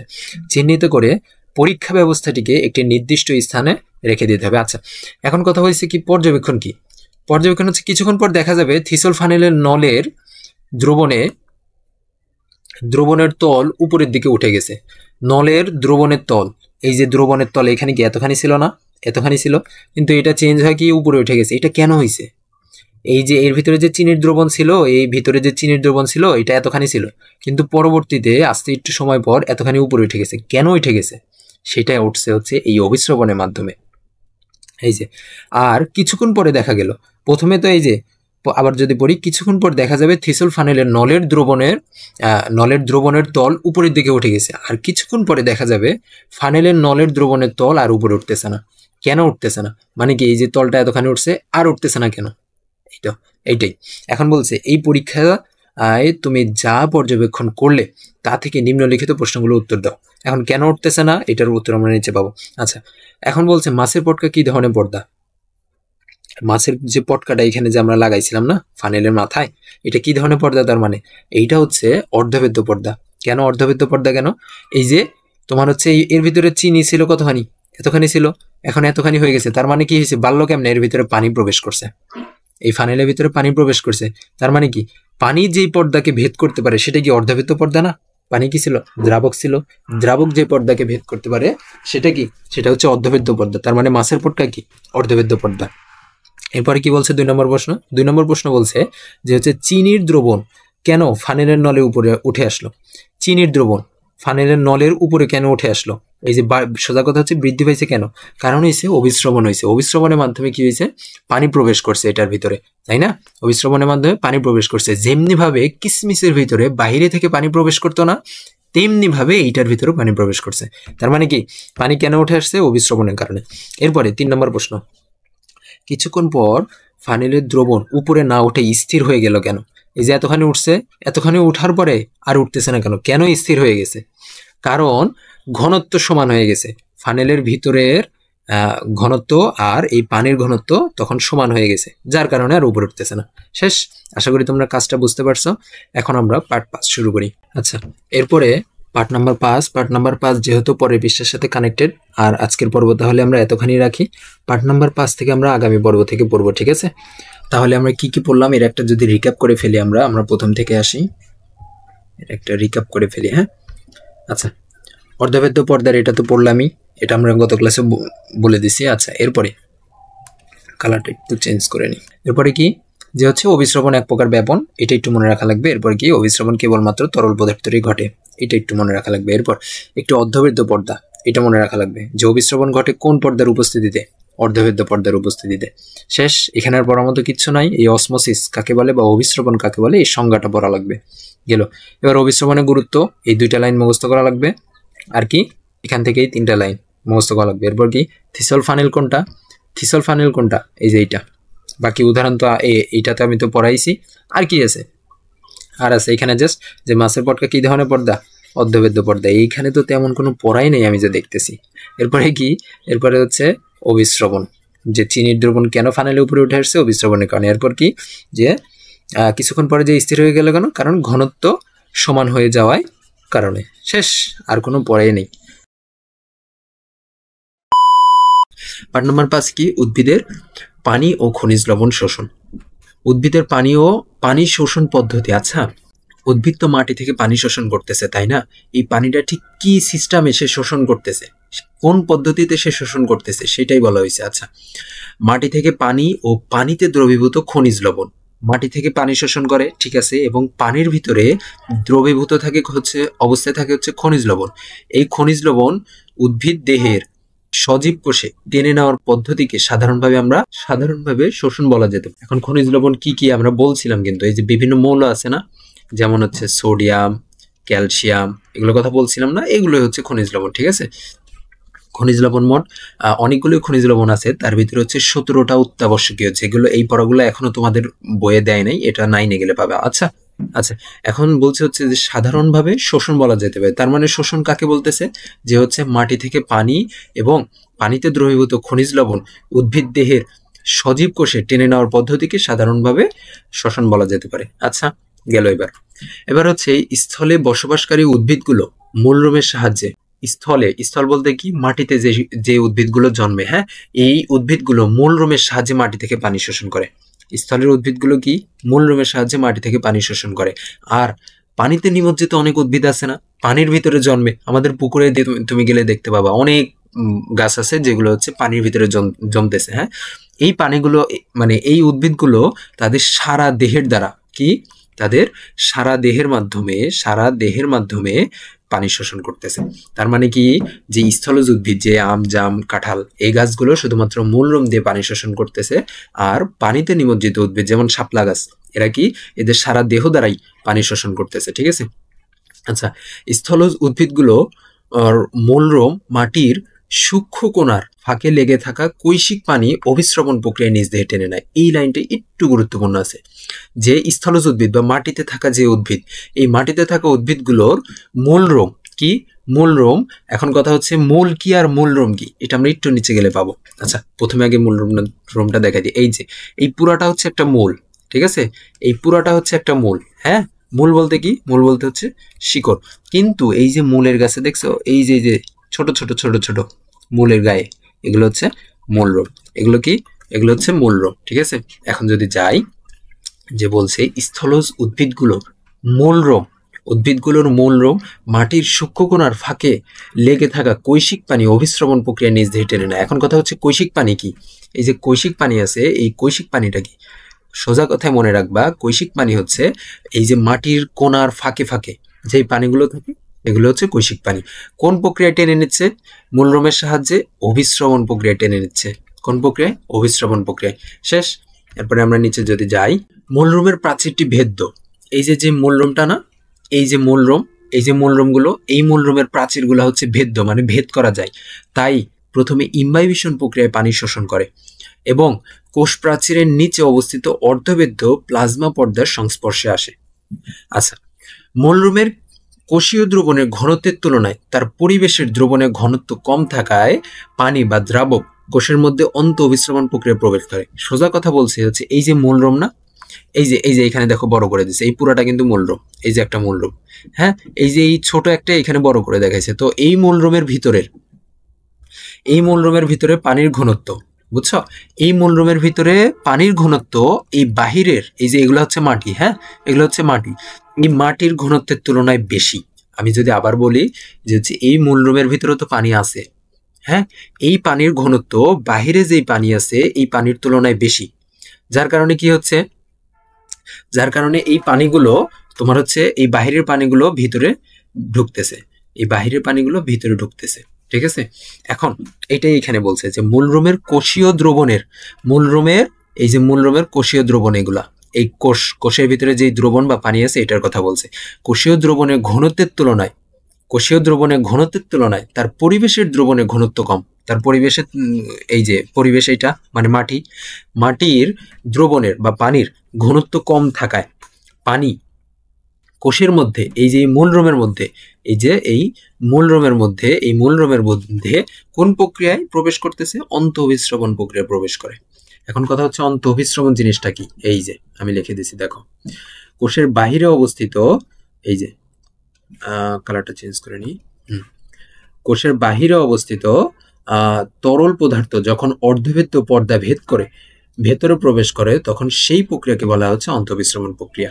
ঠিক আছে, অন্তঃবিস্রবণ প্রক্রিয়া কি? এই যে কোষের বাহিরের পানি, এই যে কোষের বাহিরের পানি, এগুলো হচ্ছে কোষ বা মূলরোমের কোষ। এই মূলরোমের কোষের বাহিরের পানিগুলো যখন অর্ধভেদ্য পর্দা ভেদ করে ভেতরে প্রবেশ করে তখন সেই প্রক্রিয়াকে হচ্ছে অন্তঃবিস্রবণ প্রক্রিয়া বলে। আশা করি বুঝতে পারছো। এরপর আমরা নিচে যদি যাই, আচ্ছা, মূলের বাহিরের আবরণ থেকে কেন্দ্র পর্যন্ত সব কোষরসের ঘনত্ব সমান নয়। মানে এই যে মূল, হ্যাঁ, এই যে মূলটা, এই মূলের ভিতরে কিন্তু অনেক কোষ, তাই না? এই মূলের ভিতরে কি অনেকগুলো কোষ না? আমরা জানি কি, আমরা জীব হই আর হচ্ছে গাছ হোক, যেটাই হোক, আমরা জীব কিংবা গাছ যেটাই হোক, জীবন্ত সবকিছুরই কি দেহ কোষ দ্বারা তৈরি না? জীবন্ত সবকিছুরই দেহ কোষ দ্বারা তৈরি না? অসংখ্য কোষ দ্বারা তৈরি। এই মূলরোমের ভিতরেও অসংখ্য কোষ আছে। এই মূলরোমের ভিতরেও কি অসংখ্য কোষ আছে, কিন্তু এই কোষগুলোর সবগুলোর ভিতরে পানির ঘনত্ব সমান না। কোনোটাতে পানি বেশি আছে, কোনোটাতে পানি কম আছে। এইটা হচ্ছে কথা, বুঝছো? যে এখানে এটাই বলছে যে হচ্ছে মূলের বাহিরের আবরণ থেকে কেন্দ্র পর্যন্ত সব কোষের কোষরসের ঘনত্ব, কোষরস বলতেই কোষের ভিতরে পানির কথা বলছে, ঘনত্ব সমান নয়। ফলে কোষান্তর মানে কোষের পরে কোষ, হ্যাঁ, এক কোষ থেকে আরেক কোষে অভিস্রবণের কারণে মূলের এক কোষ থেকে অন্য কোষে পানির গতি অব্যাহত থাকে এবং পরিশেষে পানি কাণ্ডের জাইলেম বাহিকার মাধ্যমে পাতায় পৌঁছায়। এখন এখানে একটু বোঝার কথা আছে, বোঝার বিষয় হচ্ছে, আচ্ছা, এই যে পানি যে প্রবেশ করতেছে, পানি যে মূলের ভিতর যে প্রবেশ করতেছে, প্রবেশ করার পরে উপরে যাচ্ছে কেমনে? পানিটা প্রবেশ করার পরে উপরে যাচ্ছেটা কেমনে? এইটা কি তোমার মাথায় একবার মানে প্রশ্ন আসছে যে হচ্ছে পানিটা কিভাবে উপরে যাচ্ছে? পানিটা যাচ্ছে উপরে যাচ্ছে হচ্ছে এইভাবে, যে হচ্ছে মূলের ভিতরে অনেক কোষ আছে, ধরো এই একটা কোষ, এই একটা কোষ, এই একটা কোষ। এখন এই কোষে কোষ রস বা পানি অনেক বেশি, কিন্তু এই কোষে একটু কম, হ্যাঁ, এই কোষে আবার এইটার সাথে একটু বেশি। তো এইখানে বেশি না, এইখান থেকে তোমার পানিটা এইখানে যাচ্ছে, এই কোষে যাচ্ছে। এখন এই কোষ যখন পুরাটা হয়ে গেল, এখান থেকে আইসে যখন পুরাটা হয়ে গেল, তখন তখন এটাতে যে একটু কম আছে না, এটা থেকে এটাতে যাচ্ছে, হ্যাঁ। এইভাবে আস্তে আস্তে পানিগুলো উপরে উঠতেছে, তার মানে কি, এই যে এইখান থেকে যে পানিটা যখন এখানে গেল, এইখান থেকে পানিটা যখন এখানে গেল, তার মানে এই কোষটা আবার ফাঁকা হয়ে গেল, তাই না? এই কোষটা আবার ফাঁকা হয়ে গেল, তখন এই কোষ থেকে মানে এর নিচের কোষ থেকে আবার এটাতে যাবে। এইভাবে পানিগুলো উপরে উঠতেছে, বুঝছো? এভাবে পানিগুলো উপরে উঠতেছে। এইটা এখানে বলছে যে হচ্ছে কোথায় কোথায়, এই যে মূলের বাহিরের আবরণ থেকে কেন্দ্র পর্যন্ত সব কোষরসের ঘনত্ব সমান নয়। ফলে কোষান্তর অভিস্রবণের কারণে মূলের এক কোষ থেকে অন্য কোষে পানির গতি অব্যাহত থাকে এবং পরিশেষে পানি কাণ্ডের জাইলেম বাহিকার মাধ্যমে পাতায় পৌঁছায়। তার মানে এখন আমার যদি প্রশ্ন আসে যে হচ্ছে পানি মূল দ্বারা গৃহীত পানি, উদ্ভিদের মূল দ্বারা গৃহীত পানি তোমার হচ্ছে পাতায় পৌঁছাচ্ছে কিভাবে? কাণ্ডের জাইলেম বাহিকার মাধ্যমে। তোমরা জাস্ট এটা মনে করো, এটা মুখস্থ রাখবা যে হচ্ছে পাতায় পানি পৌঁছাচ্ছে কিসের মাধ্যমে? জাইলেম বাহিকার মাধ্যমে। কিসের মাধ্যমে? জাইলেম বাহিকার মাধ্যমে। তোমাদের এত প্যাচগোছ মনে রাখার দরকার নাই। এই যে এখানে কিছু প্যাচের কথা আছে, প্যাচ মারার কথা আছে, এগুলো তোমার মনে রাখার দরকার নেই। তুমি জাস্ট মনে রাখবা যে হচ্ছে এক কোষ থেকে আরেক কোষে পানি যাচ্ছে কিভাবে? যখন ওইভাবে তোমার হচ্ছে এখানে পানি ভরা আছে কিন্তু এখানে অল্প একটু আছে, এই কোষটাতে অল্প একটু আছে, তখন এই কোষ থেকে এইটাতে যাচ্ছে, আবার এইটা যখন ফ্লাপ হয়ে যাচ্ছে তখন এটা থেকে আবার আরেকটাতে যাচ্ছে, এইভাবে যাচ্ছে পানি। শেষ, ওকে। এরপর ইমবাইবিশন। অধিকাংশ কলয়েডধর্মী পদার্থই পানিগ্রাহী। এখন কথা হচ্ছে কলয়েডধর্মী পদার্থটা কি? কলয়েডধর্মী পদার্থটা কি? সোজা কথায় মনে রাখবা যে এই যে আমি এখানে রেখে দিছি যে সকল পদার্থ পানির সংস্পর্শে এলে স্বতঃস্ফূর্তভাবে বা নির্দ্বিধায় পানি শুষে বা টেনে নেয় তাকে কলয়েডধর্মী পদার্থ বলে। তাহলে কলয়েডধর্মী পদার্থ কাকে বলে? যেই সকল পদার্থ, অনেক পদার্থ আছে যে পানির সংস্পর্শে এলে স্বতঃস্ফূর্তভাবে পানি শুষে নেয় বা টেনে নেয়, তাকে কলয়েডধর্মী পদার্থ বলে। যেমন একটা উদাহরণ যদি দিই, যেমন হচ্ছে শুকনা কাঠকে তুমি যদি পানিতে নাও, হ্যাঁ, পানিতে যদি ফেলে রাখো তাহলে দেখবে শুকনা কাঠের ভিতরে কিন্তু পানি ঢুকতেছে, হ্যাঁ, তার মানে শুকনা কাঠ কি একটা কলয়ধর্মী পদার্থ। শুকনা কাঠ কি একটা কলয়ধর্মী পদার্থ। আচ্ছা, এখানে বলছে যে অধিকাংশ কলয়ধর্মী পদার্থই পানিগ্রাহী। শেষ। এবার হচ্ছে উদ্ভিদ দেহে বিভিন্ন ধরনের কলয়ধর্মী পদার্থ বিদ্যমান। কলয়ধর্মী আমি তোমাকে জাস্ট একটা উদাহরণ দিলাম কাঠ, কিন্তু কলয়ধর্মীর আরো অনেক উদাহরণ আছে। কাঠ কিন্তু সেলুলোজ দিয়ে তৈরি, সেই সেলুলোজ এখানে দেওয়া আছে, বুঝছো? এগুলা কি? এই যে সেলুলোজ, স্টার্চ, জিলেটিন, জিলেটিন এগুলো কিসের উদাহরণ? এগুলো হচ্ছে কলয়ধর্মী পদার্থের উদাহরণ। এগুলো হচ্ছে কলয়ধর্মী পদার্থ। এই তিনটা নাম কিন্তু একটু মুখস্থ রাখা লাগবে যে কলয়ধর্মী পদার্থ কোনগুলো, স্টার্চ, সেলুলোজ, জিলেটিন। আচ্ছা, এসব পদার্থ তাদের কলয়ধর্মী গুণের জন্যই পানি শোষণ করতে সক্ষম। আচ্ছা, কলয়ধর্মী বিভিন্ন পদার্থ যে প্রক্রিয়ায় নানা ধরনের তরল পদার্থ শোষণ করে তাকে ইম্বাইবেশন বলে। এই যে এই সংজ্ঞাটা এখন আমার মুখস্থ করা লাগবে। ইম্বাইবেশন কাকে বলে? ইম্বাইবেশন কাকে বলে?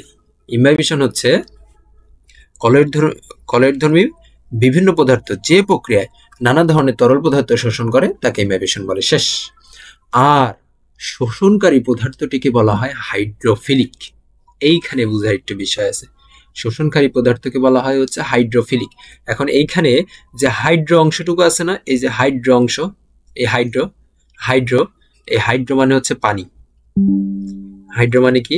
হাইড্রো মানে হচ্ছে পানি। আর ফিলিক, ফিলিক ফিলিক মানে বলতে পারো হচ্ছে ফিল, ফিল, ফিল, ফিল বা আকর্ষণ, আকর্ষণ, ফিল বা আকর্ষণ। তার মানে হচ্ছে পানি আকর্ষিত পদার্থ বলা হয়। পানি আকর্ষিত, শোষণকারী পদার্থকে পানি আকর্ষিত পদার্থ বলা হয়। ঠিক আছে, আশা করি তোমরা বুঝতে পারছো। এরপরে আমরা যদি নিচে যাই, উদ্ভিদের খনিজ লবণ শোষণ পদ্ধতি। উদ্ভিদের স্বাভাবিক বৃদ্ধির জন্য কতগুলো খনিজ লবণের প্রয়োজন হয়। উদ্ভিদের খনিজ লবণ শোষণ করার পদ্ধতি। আচ্ছা, পানি যে কিভাবে শোষণ করতেছে এটা তো আমরা বুঝলাম, মূল রোমের সাহায্যে পানি শোষণ করতেছে এবং পানি উপরে উঠতেছে কেমনে? এক কোষ থেকে আরেক কোষে পানি যাচ্ছে, ওইভাবে আর কি পানিগুলো উপরে উঠতেছে। কিন্তু উদ্ভিদের খনিজ লবণ শোষণ কোন পদ্ধতিতে করে? খনিজ লবণ কি পানির মতো করে শোষণ করে? না, পানির মতো করে কিন্তু উদ্ভিদের খনিজ লবণ মাটি থেকে কিন্তু শোষণ হয় না। কিভাবে হয়? আমরা এই যে এখানে পাবো। উদ্ভিদের স্বাভাবিক বৃদ্ধির জন্য কতগুলো খনিজ লবণের প্রয়োজন হয় এটা তো বুঝছি। উদ্ভিদের জন্য প্রয়োজনীয় খনিজ লবণের উৎস মাটিস্থ পানি। উদ্ভিদের জন্য প্রয়োজনীয় খনিজ লবণের উৎস কি? মাটিস্থ পানি, মানে মাটির ভিতরের পানি। ঠিক আছে, মাটিস্থ পানিতে খনিজ লবণ দ্রবীভূত অবস্থায় থাকে। মাটিস্থ পানিতে খনিজ লবণ দ্রবীভূত অবস্থায় থাকে। আচ্ছা, এরপরে কি? খনিজ লবণগুলো মাটিস্থ পানিতে দ্রবীভূত থাকলেও পানি শোষণের সঙ্গে, এই যে লেখছে, পানি শোষণের সঙ্গে উদ্ভিদের লবণ শোষণের বা খনিজ লবণ শোষণের কোনো সম্পর্ক নেই। দুই প্রক্রিয়ায় ভিন্ন একটা প্রক্রিয়া। এটা কি বুঝছো? দুইটা প্রক্রিয়ায় আলাদা একটা প্রক্রিয়া। কেন? কারণ এই যে এখানে একটা গুরুত্বপূর্ণ কথা আসবে। উদ্ভিদ কখনো লবণের সম্পূর্ণ অণুকে শোষণ করতে পারে না। পানি যেরকম নর্মাল পানি যেরকম করে শোষণ করে ফেলতেছে উদ্ভিদ, কিন্তু খনিজ লবণকে ওইভাবে উদ্ভিদ শোষণ করতে পারে না। এই লাইনটা একটু গুরুত্বপূর্ণ, যে উদ্ভিদ কখনো সম্পূর্ণ অণুকে, লবণের সম্পূর্ণ অণুকে শোষণ করতে পারে না। উদ্ভিদ কখনো লবণের সম্পূর্ণ অণুকে শোষণ করতে পারে না। লবণগুলো কেবল আয়ন হিসাবে, কি? লবণগুলো কেবল আয়ন হিসেবে শোষিত হয়। আয়ন হিসেবে শোষিত হয়। আয়ন কি? আয়ন জিনিসটা এখন তোমাদেরকে বুঝাবো না, বোঝানো এখন ঠিক হবে না। আয়ন জিনিসটা এখন তোমাদের ক্লাসে হয়তো আয়ন দেওয়া নেই। আচ্ছা, যদি থাকে তাহলে নেক্সটে কখনো যদি পাই তাহলে পড়াবো ইনশাল্লাহ। আচ্ছা, আয়ন হিসেবে শোষিত হয়। তারপরে কি? উদ্ভিদের মাটির রস থেকে খনিজ লবণ শোষণ দুইভাবে সম্পন্ন হয়। তার মানে কি? উদ্ভিদ মাটির রস থেকে বা মাটির পানি থেকে খনিজ লবণ শোষণ করে দুইভাবে। কয় প্রক্রিয়ায় বা কয়ভাবে সম্পন্ন করে খনিজ লবণ শোষণ? দুইভাবে। একটা কি? একটা হচ্ছে নিষ্ক্রিয় শোষণ, একটা হচ্ছে নিষ্ক্রিয় শোষণ, আরেকটা হচ্ছে সক্রিয় শোষণ। এখন কথা হচ্ছে নিষ্ক্রিয় শোষণ কি, সক্রিয় শোষণ কি? নিষ্ক্রিয় শোষণ কি এটা তোমাদের মানে নিষ্ক্রিয় শোষণ, সক্রিয় শোষণ এগুলোর সংজ্ঞা তোমাদের দেওয়া নাই। আমি জাস্ট যদি বলি যে হচ্ছে, জাস্ট একটা উদাহরণ দিই, যে হচ্ছে ধরো তোমাকে তোমার বন্ধু দোকানে নিয়ে যে কোনো কিছু খাওয়াচ্ছে, তোমার কি কোনো খরচ হচ্ছে না, তুমি জাস্ট খাচ্ছ, এটা হচ্ছে তোমার নিষ্ক্রিয় শোষণ। আর সক্রিয় শোষণ কি? তুমি নিজের টাকা দিয়ে খাচ্ছ, এটা হচ্ছে সক্রিয় শোষণ। এখন উদ্ভিদের ক্ষেত্রে নিষ্ক্রিয় শোষণটা কি? নিষ্ক্রিয় শোষণটা বলতে বোঝাইছে যে হচ্ছে সে কোনো কষ্টই করতেছে না, তার কোনো শক্তি লাগতেছে না, খনিজ লবণগুলো অটো মূলরোমের মাধ্যমে তার শরীরে ঢুকতেছে, তার কোনো শক্তি লাগতেছে না, সেটা হচ্ছে নিষ্ক্রিয় শোষণ। আর সক্রিয় শোষণ কি? যখন সে নিজের শক্তি দিয়ে খনিজ লবণকে তার নিজের দেহের ভিতরে মূলরোমের মাধ্যমে টেনে নিয়ে আসবে, সেটা হচ্ছে প্রক্রিয়া শ্বসন। আশা করি বুঝতে পারছো। এরপরে নিচে যাই। প্রচ্ছেদন। প্রচ্ছেদন বা বাষ্পমোচন উদ্ভিদের একটি বিশেষ শারীরবৃত্তীয় প্রক্রিয়া। আমরা পূর্বের পাঠে জেনেছি উদ্ভিদের বিভিন্ন শারীরবৃত্তীয় কাজের জন্য পানি অপরিহার্য। তাই উদ্ভিদ মূলরোমের সাহায্যে মাটি থেকে প্রচুর পানি শোষণ করে। কিসের সাহায্যে মাটি থেকে পানি শোষণ করে? মূলরোমের সাহায্যে, এটা তো আমরা জানি। এবং শোষিত পানি কিছু অংশ উদ্ভিদ তার বিভিন্ন বিপাকীয় কাজে ব্যবহার করে এবং বাকি অংশ বাষ্পাকারে বায়ুমণ্ডলে ত্যাগ করে দেয়। সে যত পানি শোষণ করতেছে সব পানি কি সে তার নিজের দেহে রেখে দেয়? সে দেহে রেখে দিয়ে কি করে? দেহে রেখে দিয়ে তার শরীরের ভিতরে কি সালোক সংশ্লেষণ প্রক্রিয়ায় খাদ্য তৈরি হয় না? এই সালোক সংশ্লেষণ প্রক্রিয়ায় খাদ্য তৈরি করার সময় তার এই পানির প্রয়োজন পড়ে, যেটাকে এখানে বলছে যে হচ্ছে বিপাক্রিয়ায় পানির প্রয়োজন। বিপাকীয় কাজে পানির প্রয়োজন পড়ে, মানে বিপাকীয় কাজে পানি ব্যবহৃত হয়। এই বিপাকীয় কাজটা হচ্ছে তার খাদ্য তৈরি সালোক সংশ্লেষণ প্রক্রিয়ার মাধ্যমে, ঠিক আছে। এবং বাকি অংশ কি বায়ুমণ্ডলে পরিত্যাগ করে দেয়, তার সব পানির প্রয়োজন হয় না, যার কারণে সে বাকি অংশ বাষ্প আকারে কিভাবে বায়ুমণ্ডলে ত্যাগ করে? বাষ্প আকারে বায়ুমণ্ডলে পরিত্যাগ করে।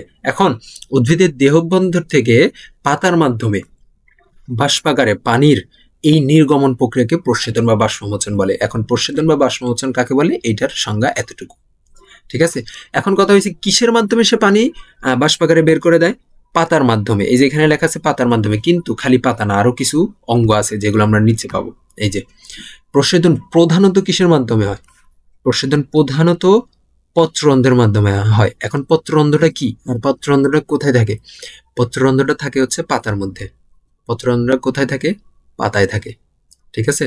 পত্ররন্ধ্র পাতায় থাকে। এখন তোমাকে জাস্ট এই প্রশ্নটা এমসিকিউতে মানে দিয়ে দিছে ধরে নাও যে হচ্ছে প্রচ্ছেদনের প্রধানত কিসের মাধ্যমে হয়? পাতার মাধ্যমে হয়। যদি পাতা মানে পত্ররন্ধ্রের মাধ্যমে হয়, পত্ররন্ধ্র যদি অপশনে যদি না থাকে, যদি পাতা থাকে, তাহলে পাতা হবে উত্তর। বুঝছো? এই জিনিসটা খুবই গুরুত্বপূর্ণ।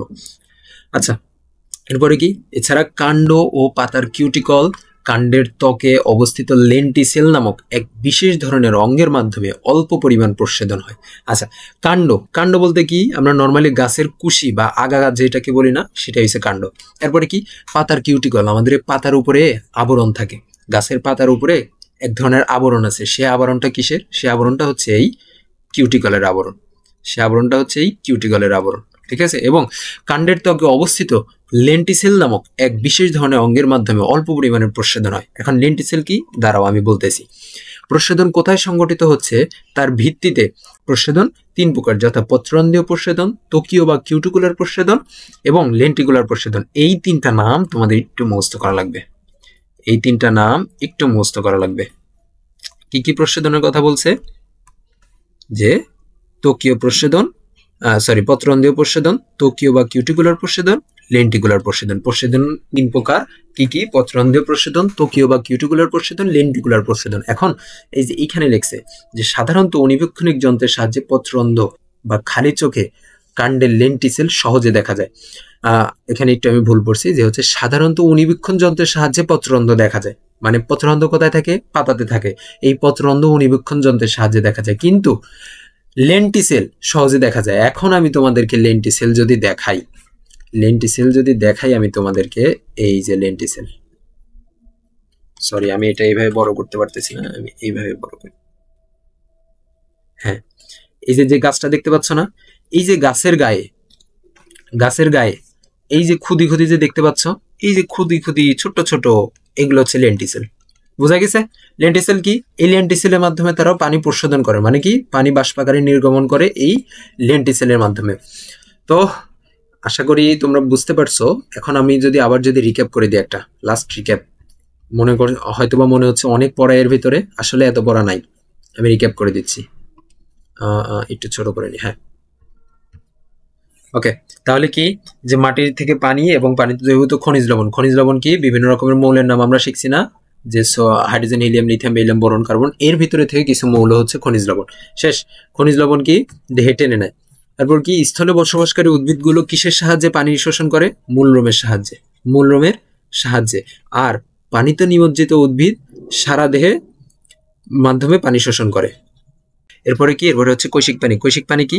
মাটির ফাঁকে ফাঁকে যে পানিগুলো থাকে, এই পানিগুলো হচ্ছে কৈশিক পানি।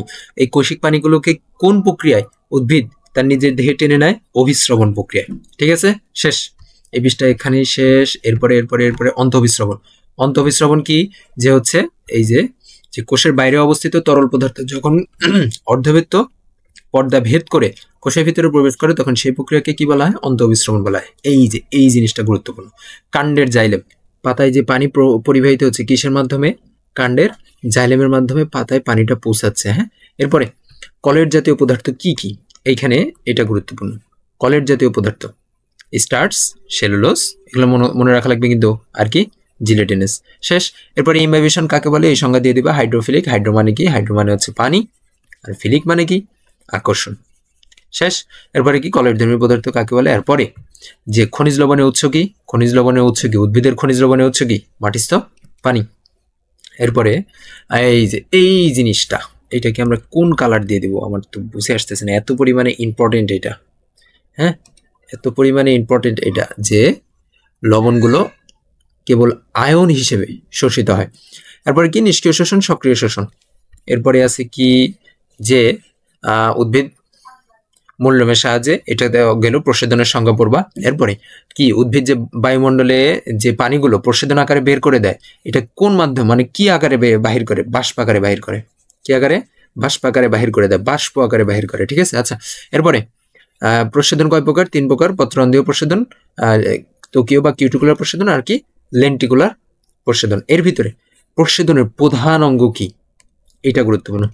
প্রসাধনের প্রধান অঙ্গ কি, পত্ররন্ধ্রের মাধ্যমে প্রধানত প্রসাধন হয়। প্রসাধন প্রধানত হয় কি, পত্ররন্ধ্রের মাধ্যমে, পাতার পত্ররন্ধ্রের মাধ্যমে।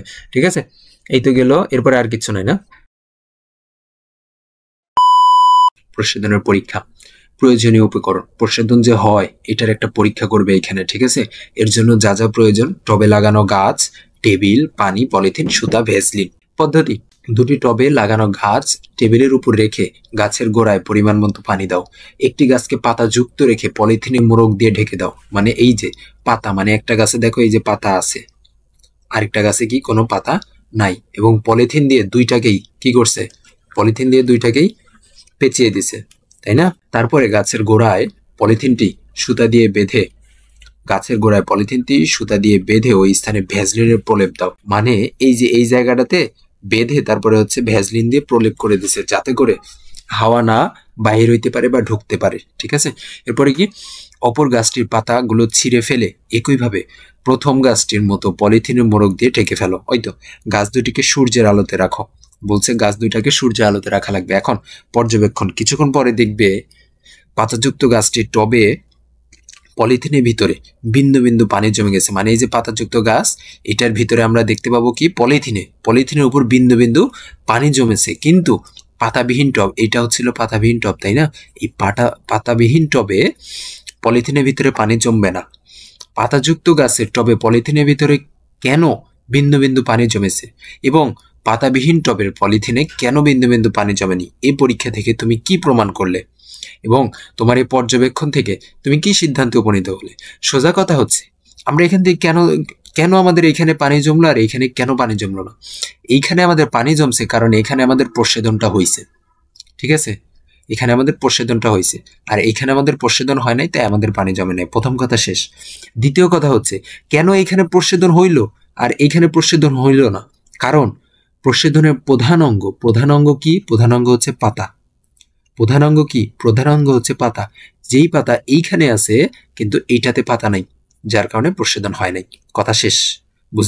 আশা করি তোমরা বুঝতে পারছো। এখানে আমি লিখে দিছি যে পাতাবিহীন উদ্ভিদে প্রস্বেদন ঘটে না, এই যে লিখে দিছি। ঠিক আছে। এরপরে প্রস্বেদনের গুরুত্ব, এই জায়গাটা খুবই প্রয়োজনীয়, খুবই গুরুত্বপূর্ণ। ঠিক আছে, প্রস্বেদনের গুরুত্ব। উদ্ভিদের জীবনে প্রস্বেদন একটি অনিবার্য প্রক্রিয়া, এটা এই লাইনে আমার দরকার নেই। প্রস্বেদনের ফলে উদ্ভিদ দেহ থেকে প্রচুর পরিমাণে পানি কি আকারে বাইর হয়, বাষ্প আকারে বাইর হয়। এটা আমি গতদিনও কিন্তু পড়িয়েছি, তাই না। আচ্ছা, এই যে প্রচুর পরিমাণে পানি যে বাষ্প আকারে যে বের হয়ে যায়, এতে উদ্ভিদের মৃত্যুও ঘটতে পারে। এই জায়গাটা একটু গুরুত্বপূর্ণ। এতে উদ্ভিদের মৃত্যুও ঘটতে পারে। অনেক সময় ধরো যে পানি বের হতে যে অনেক বেশি পানি বের হয়ে গেছে, তখন উদ্ভিদের মৃত্যু হয়ে যেতে পারে। তাই আপাত দৃষ্টিতে উদ্ভিদের জীবনে প্রস্বেদনকে ক্ষতিকর প্রক্রিয়া বলেই মনে হয়। এই যে মৃত্যু যে হয়ে যাচ্ছে মাঝে মধ্যে, এই কারণে মনে হইতে পারে যে হচ্ছে উদ্ভিদের জীবনে প্রস্বেদনটা মানে পানি বের হয়ে যাওয়ার প্রক্রিয়াটা হচ্ছে তোমার ক্ষতিকর। এর জন্য প্রস্বেদনকে বলা হয় উদ্ভিদের জন্য একটি নেসেসারি ইভেল। নেসেসারি ইভেল, এই জিনিসটা গুরুত্বপূর্ণ। উদ্ভিদকে প্রস্বেদনকে কেন নেসেসারি ইভেল বলা হয়? কেন নেসেসারি ইভেল বলা হয়? কারণ অনেক সময় অতিরিক্ত পানি শরীর থেকে বের হয়ে যায়, উদ্ভিদের দেহ থেকে বের হয়ে যেতে পারে, বের হয়ে উদ্ভিদের মৃত্যু হইতে পারে, যার কারণে প্রস্বেদনকে অনেক সময় নেসেসারি ইভিল বলা হয়। কিন্তু প্রস্বেদন উদ্ভিদের জীবনে খুবই গুরুত্বপূর্ণ। কারণ এখন এই যে কারণগুলোর ভিতরে দেখবা তোমরা কয়েকটা পয়েন্ট পাইতে পারো। পয়েন্টগুলো কেমন হইতে পারে, যে হচ্ছে তোমাকে প্রশ্ন করতে পারে যে হচ্ছে প্রস্বেদনের কয়েকটা উপকারিতা ব্যাখ্যা করো, মানে কয়েকটা উপকারিতা লেখো, কিংবা বলতে পারে প্রস্বেদনের 5টা উপকারিতা লেখো। তখন তোমার লেখা লাগবে 1 নম্বর পয়েন্ট। আমি বলতে পারি এটাকে, আমি 1 নম্বর পয়েন্ট বলতে পারি যে প্রস্বেদনের ফলে উদ্ভিদ তার দেহ থেকে পানি বের করে দেয় এবং অতিরিক্ত পানির চাপ, এই যে মূল কথা, অতিরিক্ত পানির চাপ থেকে মুক্ত থাকে।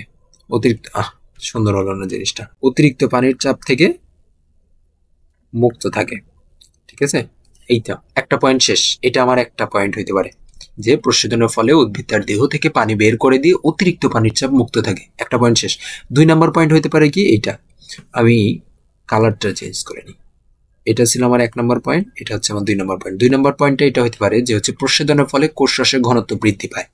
হ্যাঁ, 2 নম্বর পয়েন্ট। এরপর 3 নম্বর পয়েন্ট কি? 3 নম্বর পয়েন্ট হচ্ছে কোষরসের ঘনত্ব বৃদ্ধি অন্ত অভিস্রবণের সহায়ক হয়ে উদ্ভিদকে পানি ও খনিজ লবণ শোষণে সাহায্য করে। কোষরসের ঘনত্ব বৃদ্ধি পেলে কোষরসের ঘনত্ব বৃদ্ধি পেলে অন্ত অভিস্রবণের সহায়ক হয়ে উদ্ভিদকে পানি ও খনিজ লবণ শোষণে সাহায্য করতে পারে এই প্রস্বেদন। ঠিক আছে, 3 নম্বর পয়েন্ট শেষ। 4 নম্বর পয়েন্ট হচ্ছে এটি উদ্ভিদকে ঠান্ডা রাখে এবং পাতার আর্দ্রতা বজায় রাখে। 4 নম্বর পয়েন্ট শেষ। 5 নম্বর পয়েন্ট, প্রস্বেদনের ফলে খাদ্য তৈরির জন্য পাতার অবিরাম পানি সরবরাহ সম্ভব হয়। আমাদের উদ্ভিদের হচ্ছে খাদ্য তৈরি করার জন্য অবিরাম পানির প্রয়োজন হয়, খাবার তৈরি করার জন্য অল টাইম পানির প্রয়োজন হয়। হ্যাঁ, সেটা এখানে বলছে, এই প্রস্বেদনের কারণে এই পানিটা পাচ্ছে। এরপরে 5 নম্বর গেল। 6 নম্বর হচ্ছে পাতার প্রস্বেদনের ফলে জাইলেম বাহিকায় পানির টান সৃষ্টি হয়।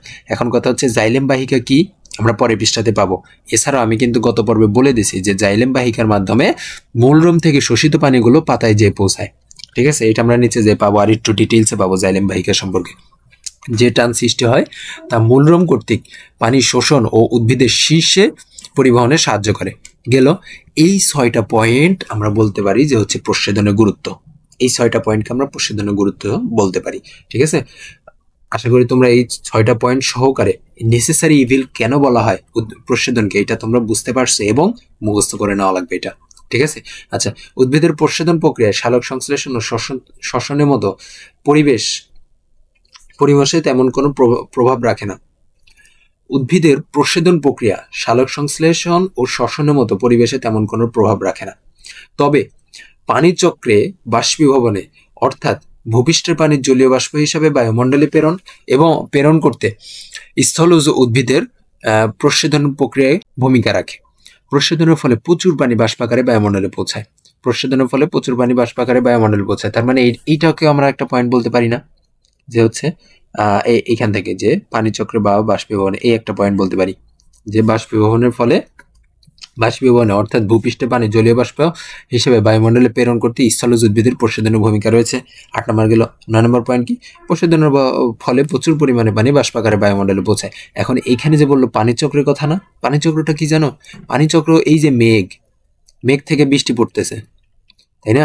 বৃষ্টি পড়ে মাটিতে আসতেছে, মাটি থেকে এরপরে কি হচ্ছে, মাটি থেকে এরপর আবার এই গাছ শোষণ করতেছে, দেন গাছ থেকে কি হচ্ছে, আবার বাষ্পীভবনের মাধ্যমে কি জলীয় বাষ্প হয়ে উপরে উঠে যাচ্ছে, উপরে ওঠার পরে ওগুলো আবার মেঘ হচ্ছে, মেঘ হয়ে এগুলো আবার নিচে আসতেছে। এই যে একটা পানির চক্র, এই পানি চক্রটা কি নিয়ন্ত্রণ করতেছে না এই প্রস্বেদনের মাধ্যমে, এটা এখানে বলছে। ঠিক আছে, আশা করি তোমরা বুঝতে পারছো। আমরা পরের পৃষ্ঠাতে যাই। পরের পৃষ্ঠা, পানি ও খনিজ লবণের পরিবহন। উদ্ভিদের দেহে এই যে পানি যে মূলরোম দ্বারা যে শোষণ করতেছে, শোষণ করার পরে কি হচ্ছে, এটা পরিবহন হয়ে কোথায় যাচ্ছে, হ্যাঁ, কি কি কাজে লাগতেছে, কিভাবে পরিবহন হচ্ছে, সেটা এখানে বলছে। আমরা জেনেছি যে উদ্ভিদের মূলরোমের সাহায্যে মাটি থেকে পানি ও খনিজ লবণ শোষণ করে। এই পানি ও খনিজ লবণের দ্রবণকে কাণ্ড এবং শাখা প্রশাখার মধ্য দিয়ে পাতায় পৌঁছানো দরকার হয়। যেই পানিটা পানি ও খনিজ লবণ শোষণ করতেছে, হ্যাঁ, এই শোষণ করা তোমার হচ্ছে লবণ এবং খনিজ লবণকে কাণ্ড বলতে কি যে আগা আমরা বলতাম, তাই না, যে হচ্ছে গাছের যে আগা বা কুশির কথা বলতেছি, সেইখানে এবং শাখা প্রশাখার মধ্য দিয়ে পাতায় পৌঁছানোর দরকার হয় এই পানি ও খনিজ লবণগুলো। কারণ পাতায় প্রধানত এগুলোকে সালোক সংশ্লেষণ প্রক্রিয়ায় খাদ্য তৈরির রসদ হিসাবে ব্যবহার করে। এই লাইনটা একটু গুরুত্বপূর্ণ যে পাতায় প্রধানত এগুলোকে সালোক সংশ্লেষণ প্রক্রিয়ায় খাদ্য তৈরির রসদ হিসেবে ব্যবহার করে। মানে পাতা এই পানি এবং খনিজ লবণকে সালোক সংশ্লেষণ প্রক্রিয়ায় খাদ্য তৈরির উপকরণ হিসেবে ব্যবহার করে। ঠিক আছে? আচ্ছা, আবার পাতায় তৈরি খাদ্য উদ্ভিদ তার দেহের বিভিন্ন অংশে যথা কাণ্ড, শাখা প্রশাখায় পাঠিয়ে দেয়। পাতা যে খাদ্য যে তৈরি করতেছে, পাতার ভিতরে যে খাদ্য যে তৈরি হচ্ছে, এই খাদ্যগুলো এরপরে কি সারা দেহে পৌঁছানোর প্রয়োজন হয় না? এই পৌঁছানোর কথাটা এখানে বলছে যে বিভিন্ন অংশে পৌঁছানোর প্রয়োজন পড়ে।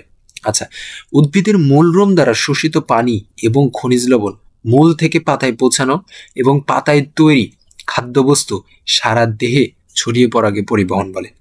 আশা করি এটা বুঝতে পারছো। এরপরে শোষণের মতো পরিবহন পদ্ধতি উদ্ভিদের জন্য অত্যন্ত গুরুত্বপূর্ণ বা অতি গুরুত্বপূর্ণ। জাইলেম ও ফ্লোয়েম নামক পরিবহন টিস্যুর মাধ্যমে উদ্ভিদের পরিবহন ঘটে। এই জায়গাটাই গুরুত্বপূর্ণ যে উদ্ভিদের দেহে এই যে পরিবহন হচ্ছে খনিজ লবণগুলো, পানিগুলো কিসের মাধ্যমে? দুইটা জিনিসের মাধ্যমে। একটা হচ্ছে জাইলেম আর একটা হচ্ছে ফ্লোয়েম। আর জাইলেম কি করে জানো? আমরা একটু নিচে যাই, এই যে এখানে পিকচার দেওয়া আছে। জাইলেম কি করে জানো?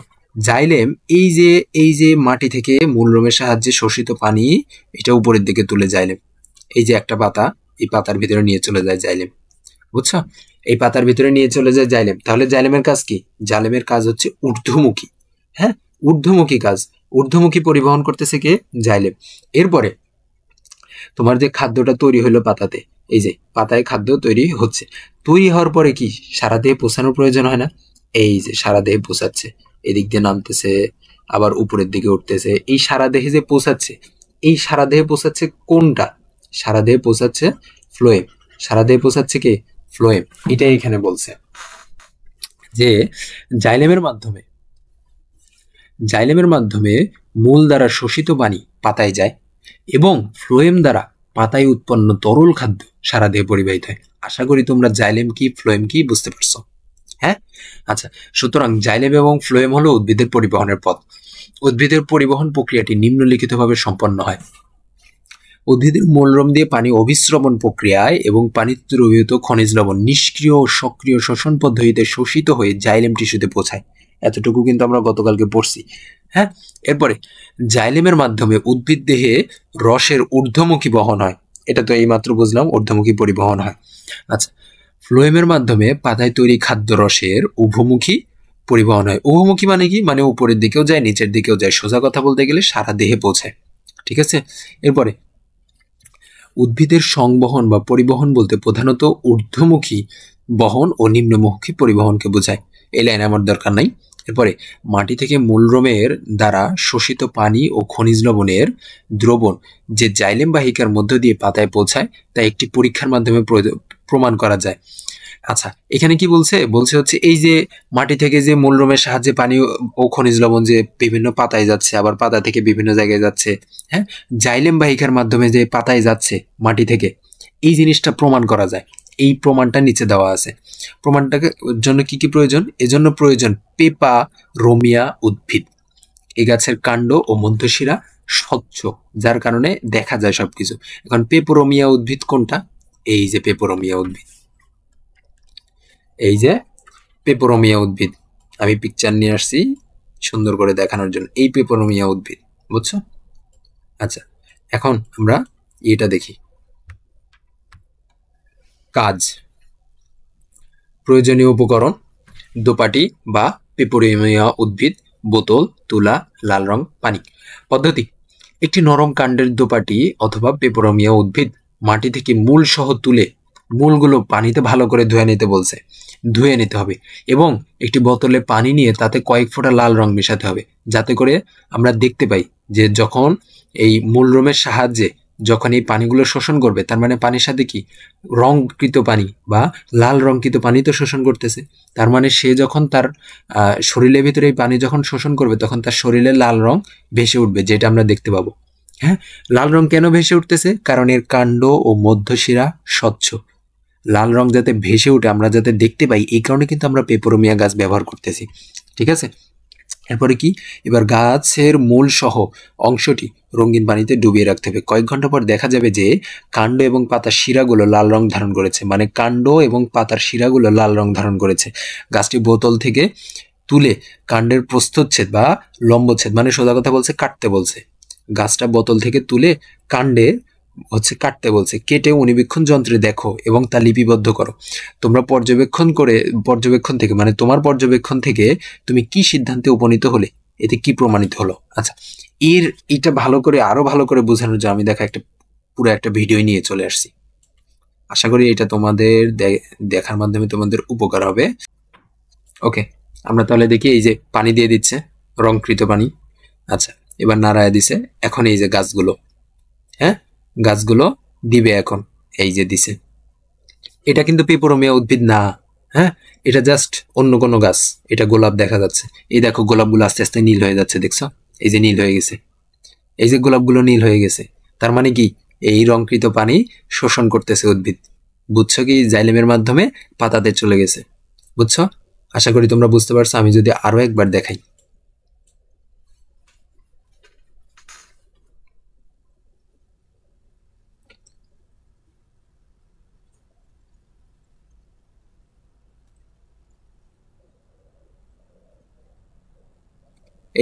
এই যে রং রং হয়ে যাচ্ছে নির্দিষ্ট একটা সময় পর, রং হয়ে গেছে না? এই যে রং হয়ে গেছে। আশা করি তোমরা পরীক্ষাটা বুঝতে পারছো। এরপরে তার মানে এতে কি প্রমাণিত হলো? উদ্ভিদের ভিতরে পানির উদ্ভিদের ভিতরে পানির পরিবহন হয়। তো এই তো আমাদের চ্যাপ্টার শেষ। এরপরে আমাদের অনুশীলনী আছে, অনুশীলনী আমরা নেক্সট ক্লাসে পড়বো। এর আগে আজকে আমরা যা যা পড়লাম এর তাহলে একটা রিক্যাপ দিয়ে দিই। ওকে, এই তো এখানে আমরা তো পড়ার মতো কিছুই নাই, এখানে জাস্ট একটাই দেখলাম আমরা, যে সিদ্ধান্ত উপনীত হলাম যে পাতাবিহীন উদ্ভিদে প্রচ্ছেদন ঘটে না। পাতাবিহীন উদ্ভিদে প্রচ্ছেদন ঘটে না। এরপরে নিচে যাই, যে উদ্ভিদ প্রচ্ছেদনের গুরুত্ব। এই প্রচ্ছেদনের কারণে প্রচ্ছেদনকে অনেক সময় নেসেসারি ইভিলও বলা হয়। এটা গুরুত্বপূর্ণ, যে কোনটাকে নেসেসারি ইভিল বলা হয়? প্রচ্ছেদনকে। আচ্ছা, এরপরে এই যে পয়েন্টগুলো আমাদের মুখস্থ করা লাগবে। প্রচ্ছেদন এর উপকারিতা, এই পয়েন্টগুলো আমাদের মুখস্থ করা লাগবে। এরপরে যাই, যে পাতাই প্রধানত সালোক সংশ্লেষণ প্রক্রিয়ায় খাদ্য তৈরির রসদ হিসেবে ব্যবহার করে পানি ও খনিজ লবণকে। পাতা ব্যবহার করে, পাতা। এরপরে শোষণ কাকে বলে? এটা তো গেল, এটা পরিবহন কাকে বলে না? হ্যাঁ, পরিবহন কাকে বলে? এরপরে জাইলেমের মাধ্যমে কি হয়? জাইলেমের মাধ্যমে হয় ঊর্ধ্বমুখী শোষণ, আর ফ্লোয়েমের মাধ্যমে হয় নিম্নমুখী শোষণ। শেষ। আর কি কিছু আছে? এরপরে এই পরীক্ষাটা শেষ। উদ্ভিদের ভিতরে পানির পরিবহন হয়, আমরা সেটা এই পরীক্ষার মাধ্যমে জানতে পারি। শেষ। প্রথম প্রশ্ন, শূন্যস্থান পূরণ করো। প্রথম প্রশ্ন, স্থলজ উদ্ভিদের প্রচ্ছেদন ঘটে কি দিয়ে? স্থলজ উদ্ভিদের প্রচ্ছেদন ঘটে কি দিয়ে? আমরা পড়ছি কিন্তু, হ্যাঁ, প্রধানত হয় পাতা দিয়ে, পাতার পত্ররন্ধ্রের মাধ্যমে, তাই না? পাতা, লেখাটা ঠিক হলো না, পাতা। আচ্ছা, এরপর কোষ পর্দা এক ধরনের কি ধরনের পর্দা? কোষ পর্দা কি ধরনের পর্দা? আমরা কিন্তু পড়েছি, কোষ পর্দা অর্ধভেদ্য পর্দা। বইয়ে কিন্তু আছে, আমরা এটা কিন্তু রিডিং পড়ে আসছি। অনেকে আছে যে রিডিং না পড়ে শুধুমাত্র প্রশ্ন সলভ করো, বইয়ের ভিতরের অংশ না পড়ে শুধুমাত্র প্রশ্ন এমসিকিউ সলভ করো। এইটার কারণে তোমরা পরীক্ষা হলে যে বুঝবা যে কত বড় ভুল করে ফেলছো, ঠিক আছে? যার কারণে বই পড়া লাগবে আমাদের ফার্স্টে। বহুনির্বাচনী প্রশ্ন, উদ্ভিদের দেহ অভ্যন্তর থেকে পাতার মাধ্যমে পানি নির্গমনের প্রক্রিয়াকে কি বলা হয়? দেহের ভিতর থেকে পাতার মাধ্যমে পানি নির্গমনের প্রক্রিয়া কি বলে? প্রচ্ছেদন বলে, তাই না? আচ্ছা, অভিস্রবণ প্রক্রিয়ায় কি হয়? অভিস্রবণ প্রক্রিয়া কি হয়? অর্ধবৃত্ত পর্দা অভিস্রবণ প্রক্রিয়ায় অর্ধবেদ্য পর্দার প্রয়োজন হয়, এটা তো ঠিক আছে, এটা তো আমরা জানি, সংজ্ঞার ভিতরে আছে যে অর্ধবেদ্য পর্দা থাকা লাগবে, এটা ঠিক আছে। এরপর হচ্ছে দ্রব কম ঘনত্ব থেকে বেশি ঘনত্বের দিকে ধাবিত হয়। এখন কথা হচ্ছে দ্রব ধাবিত হয় নাকি দ্রাবক ধাবিত হয়, কোনটা, দ্রব নাকি দ্রাবক? এই যে এখানে দ্রব দেওয়া আছে আর এটা হচ্ছে দ্রাবক, দ্রব হবে না, এটা হবে না, তার মানে 1 আর 3 হবে হচ্ছে উত্তর, ঠিক আছে। এই তো হাইলাইটার, ওকে, 1 আর 3। এরপরে ঘর সাজানোর জন্য আনোয়ার কিছু রজনীগন্ধা ফুল ফুলদানিতে রাখলো। সন্ধ্যাবেলায় সে লক্ষ্য করলো ফুলের সুবাসে সম্পূর্ণ ঘর ছেয়ে গেছে। এই ঘটনার সঙ্গে তার বিজ্ঞান বইয়ের পঠিত একটি বিশেষ প্রক্রিয়া মিল লক্ষ্য করলো। বিশেষ প্রক্রিয়াটা কি, যে হচ্ছে ফুলের গন্ধটা সারা রুমে ছড়িয়ে গেছে, এটা কি, এটা ছিল একটা ব্যাপন, তাই না? এটা ছিল ব্যাপন। ব্যাপনের সংজ্ঞা কি ছিল? ব্যাপনের সংজ্ঞা ছিল হচ্ছে কোন পদার্থ কম ঘনত্ব থেকে বেশি ঘনত্বের দিকে বেশি ঘনত্ব থেকে কম ঘনত্বের দিকে ছড়িয়ে পড়ার প্রক্রিয়াকে ব্যাপন বলে, ঠিক আছে। এরপরে উল্লেখিত প্রক্রিয়ায় এই ব্যাপন প্রক্রিয়া কি হয়, জীবকোষে অক্সিজেন প্রবেশ করে, এটা তো আমরা পড়ে আসছি, জীবকোষে অক্সিজেন প্রবেশ করে, এটা ঠিক আছে। এরপরে 3 নম্বরটা আগে দেখি, তারপর 2 নম্বর দেখি। 3 নম্বর হচ্ছে উদ্ভিদ সালোক সংশ্লেষণের জন্য কার্বন ডাই অক্সাইড গ্রহণ করে, এটাও ঠিক আছে।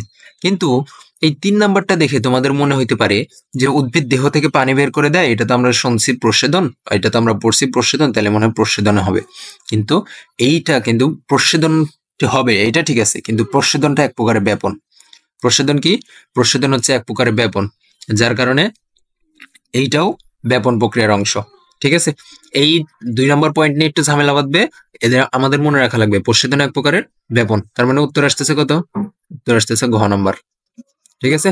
এবার আমরা সৃজনশীলে যাই, যে বলছে হচ্ছে জারিফের আম্মা একদিন সেমাই রান্না করার জন্য কিসমিস ভিজিয়ে রাখলেন। কিছুক্ষণ পরে জারিফ লক্ষ্য করলো কিসমিস গুলো ফুলে গেছে।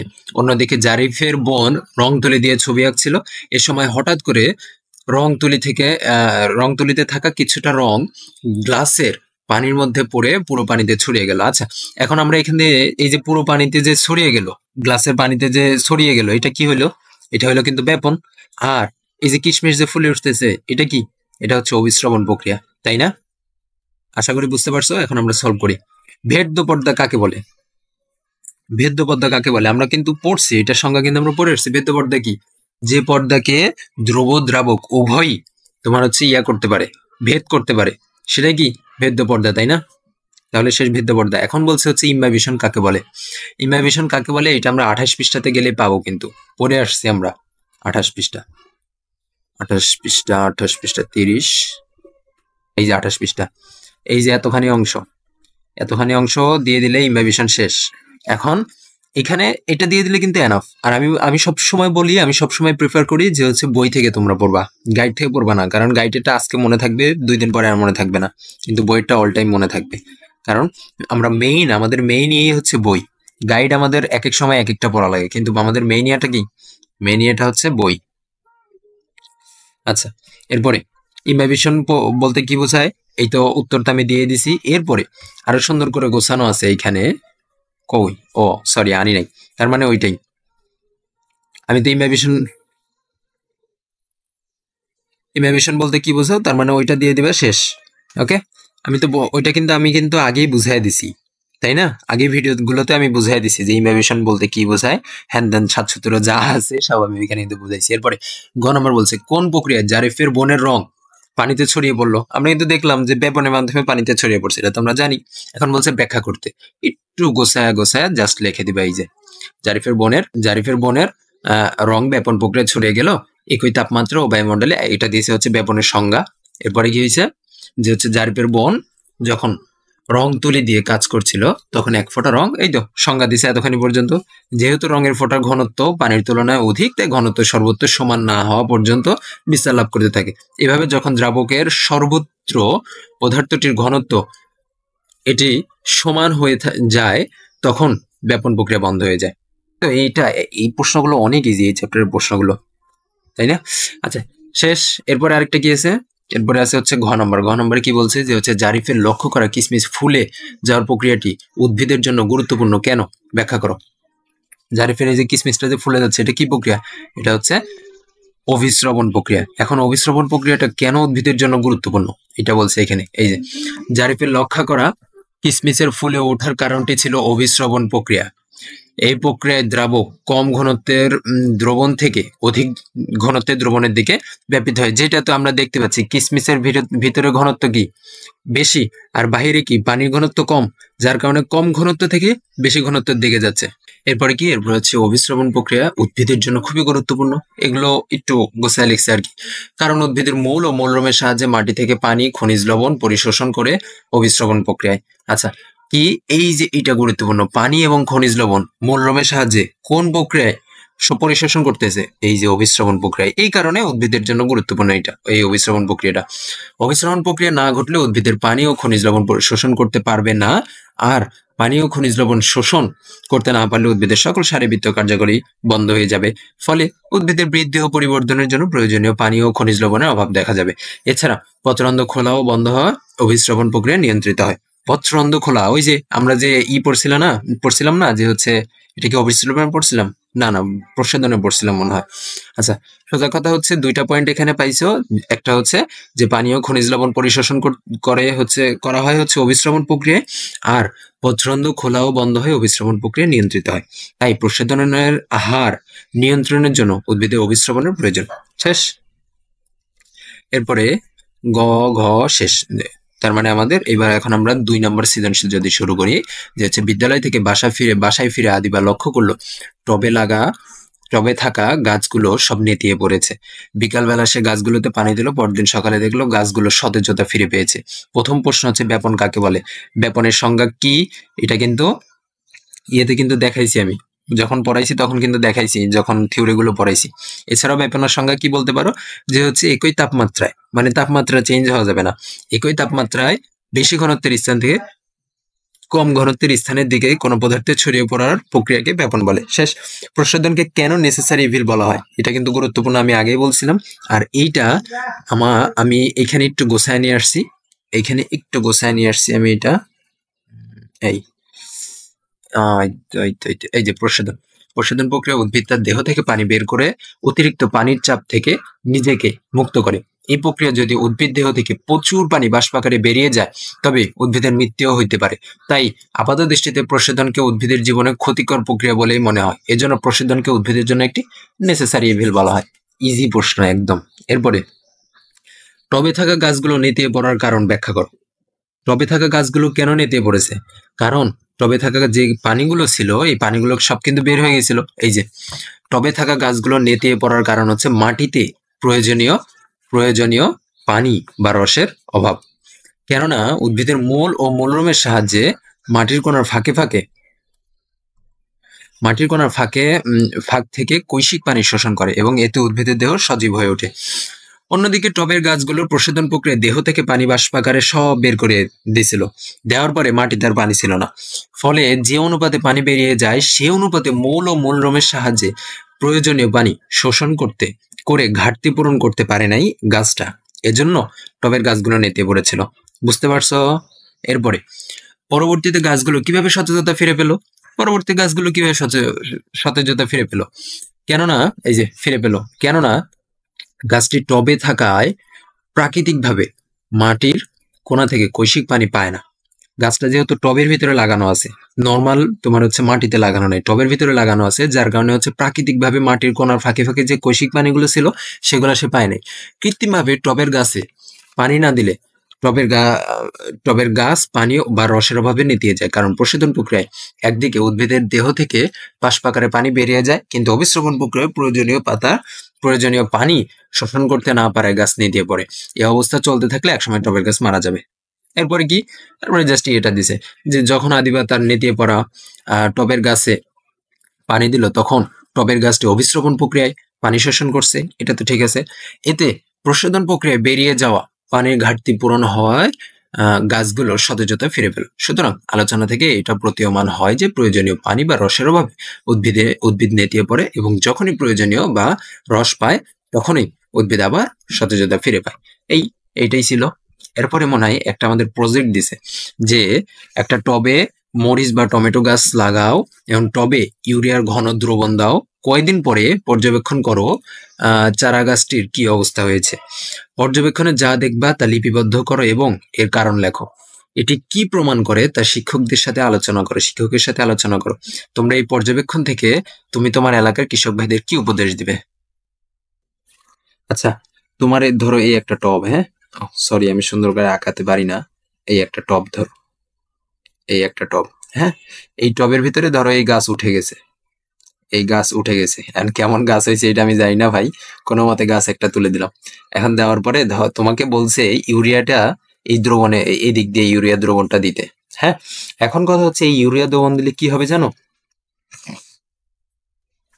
ইউরিয়া দ্রবণ দিলে গাছটা তুমি কয়েকদিন পরে লক্ষ্য করে দেখবা যে হচ্ছে আরো সতেজ হয়ে উঠছে। হ্যাঁ, আরো সতেজ, বা বা গাছটি আরো বড় হয়ে উঠেছে, বড় হয়ে উঠেছে, উঠেছে। এটা হচ্ছে তোমার পর্যবেক্ষণ, তুমি দেখতে পাবা এটা কিছুদিন পরে। হ্যাঁ, এখন কেন এটা হয়েছে জানো? এটা হওয়ার কারণ হচ্ছে ইউরিয়া সার। এই যে ইউরিয়া সার দিছো, ইউরিয়া দিছো না, ইউরিয়া, এই ইউরিয়ার ভিতরে কি আছে? ইউরিয়ার ভিতরে আছে হচ্ছে নাইট্রোজেন, নাইট্রোজেনের সংকেত হচ্ছে এক। এই ইউরিয়ার ভিতরে আছে নাইট্রোজেন, আর এই নাইট্রোজেন পাওয়ার কারণে, নাইট্রোজেন হচ্ছে এই যে আমরা খনিজ লবণ করি না, এই নাইট্রোজেন হয়েছে খনিজ লবণের 17টা, অনেকগুলো খনিজ লবণ আছে, মূলত প্রয়োজন হচ্ছে 17টা, এই 17টার ভিতরে একটা হচ্ছে নাইট্রোজেন, বুঝছো? ইউরিয়ার ভিতরে এই নাইট্রোজেন আছে, যার কারণে এই নাইট্রোজেন পেয়ে গাছটা আরো সতেজ হয়ে উঠছে, আরো বড় হয়ে উঠছে। এখন এই তো গেল, এরপরে তুমি তোমার পর্যবেক্ষণ থেকে আর কি তোমার এলাকার কৃষকদেরকে কি উপদেশ দিবা? প্রথম উপদেশ দিবা যে হচ্ছে ইউরিয়া সারের উপকারিতা সম্পর্কে তুমি তাদেরকে জানাবা। কি করবা? ইউরিয়া সারের উপকারিতা সম্পর্কে জানাবা। এরপরে এবং এই যে নাইট্রোজেনের অভাবে আমাদের গাছগুলো যে সুন্দর মতো বড় হচ্ছে না, সতেজ হচ্ছে না, এটা তুমি তাদেরকে বলবা। এই তো, আর কোনো উপদেশ দেওয়ার মতো নাই। ঠিক আছে, তো আশা করি তোমাদের চ্যাপ্টারটা ভালো লাগছে, চ্যাপ্টারের প্রত্যেকটা ক্লাস তোমাদের ভালো লাগছে। আমি সর্বোচ্চ ট্রাই করছি আমার সবচাইতে ইজি ভাবে বোঝানোর, আমার সবচাইতে সহজ নিয়মে বোঝানোর। যদি তোমাদের ভালো লেগে থাকে তাহলে তোমাদের ফ্রেন্ডদের কাছে অবশ্যই শেয়ার করবা, আর ভালো না লাগলে শেয়ার করার দরকার নেই। ঠিক আছে, তো আজকের মতো এখানে বিদায় নিচ্ছি, দেখা হচ্ছে নেক্সট চ্যাপ্টার নিয়ে। আসসালামু আলাইকুম রহমতুল্লাহ।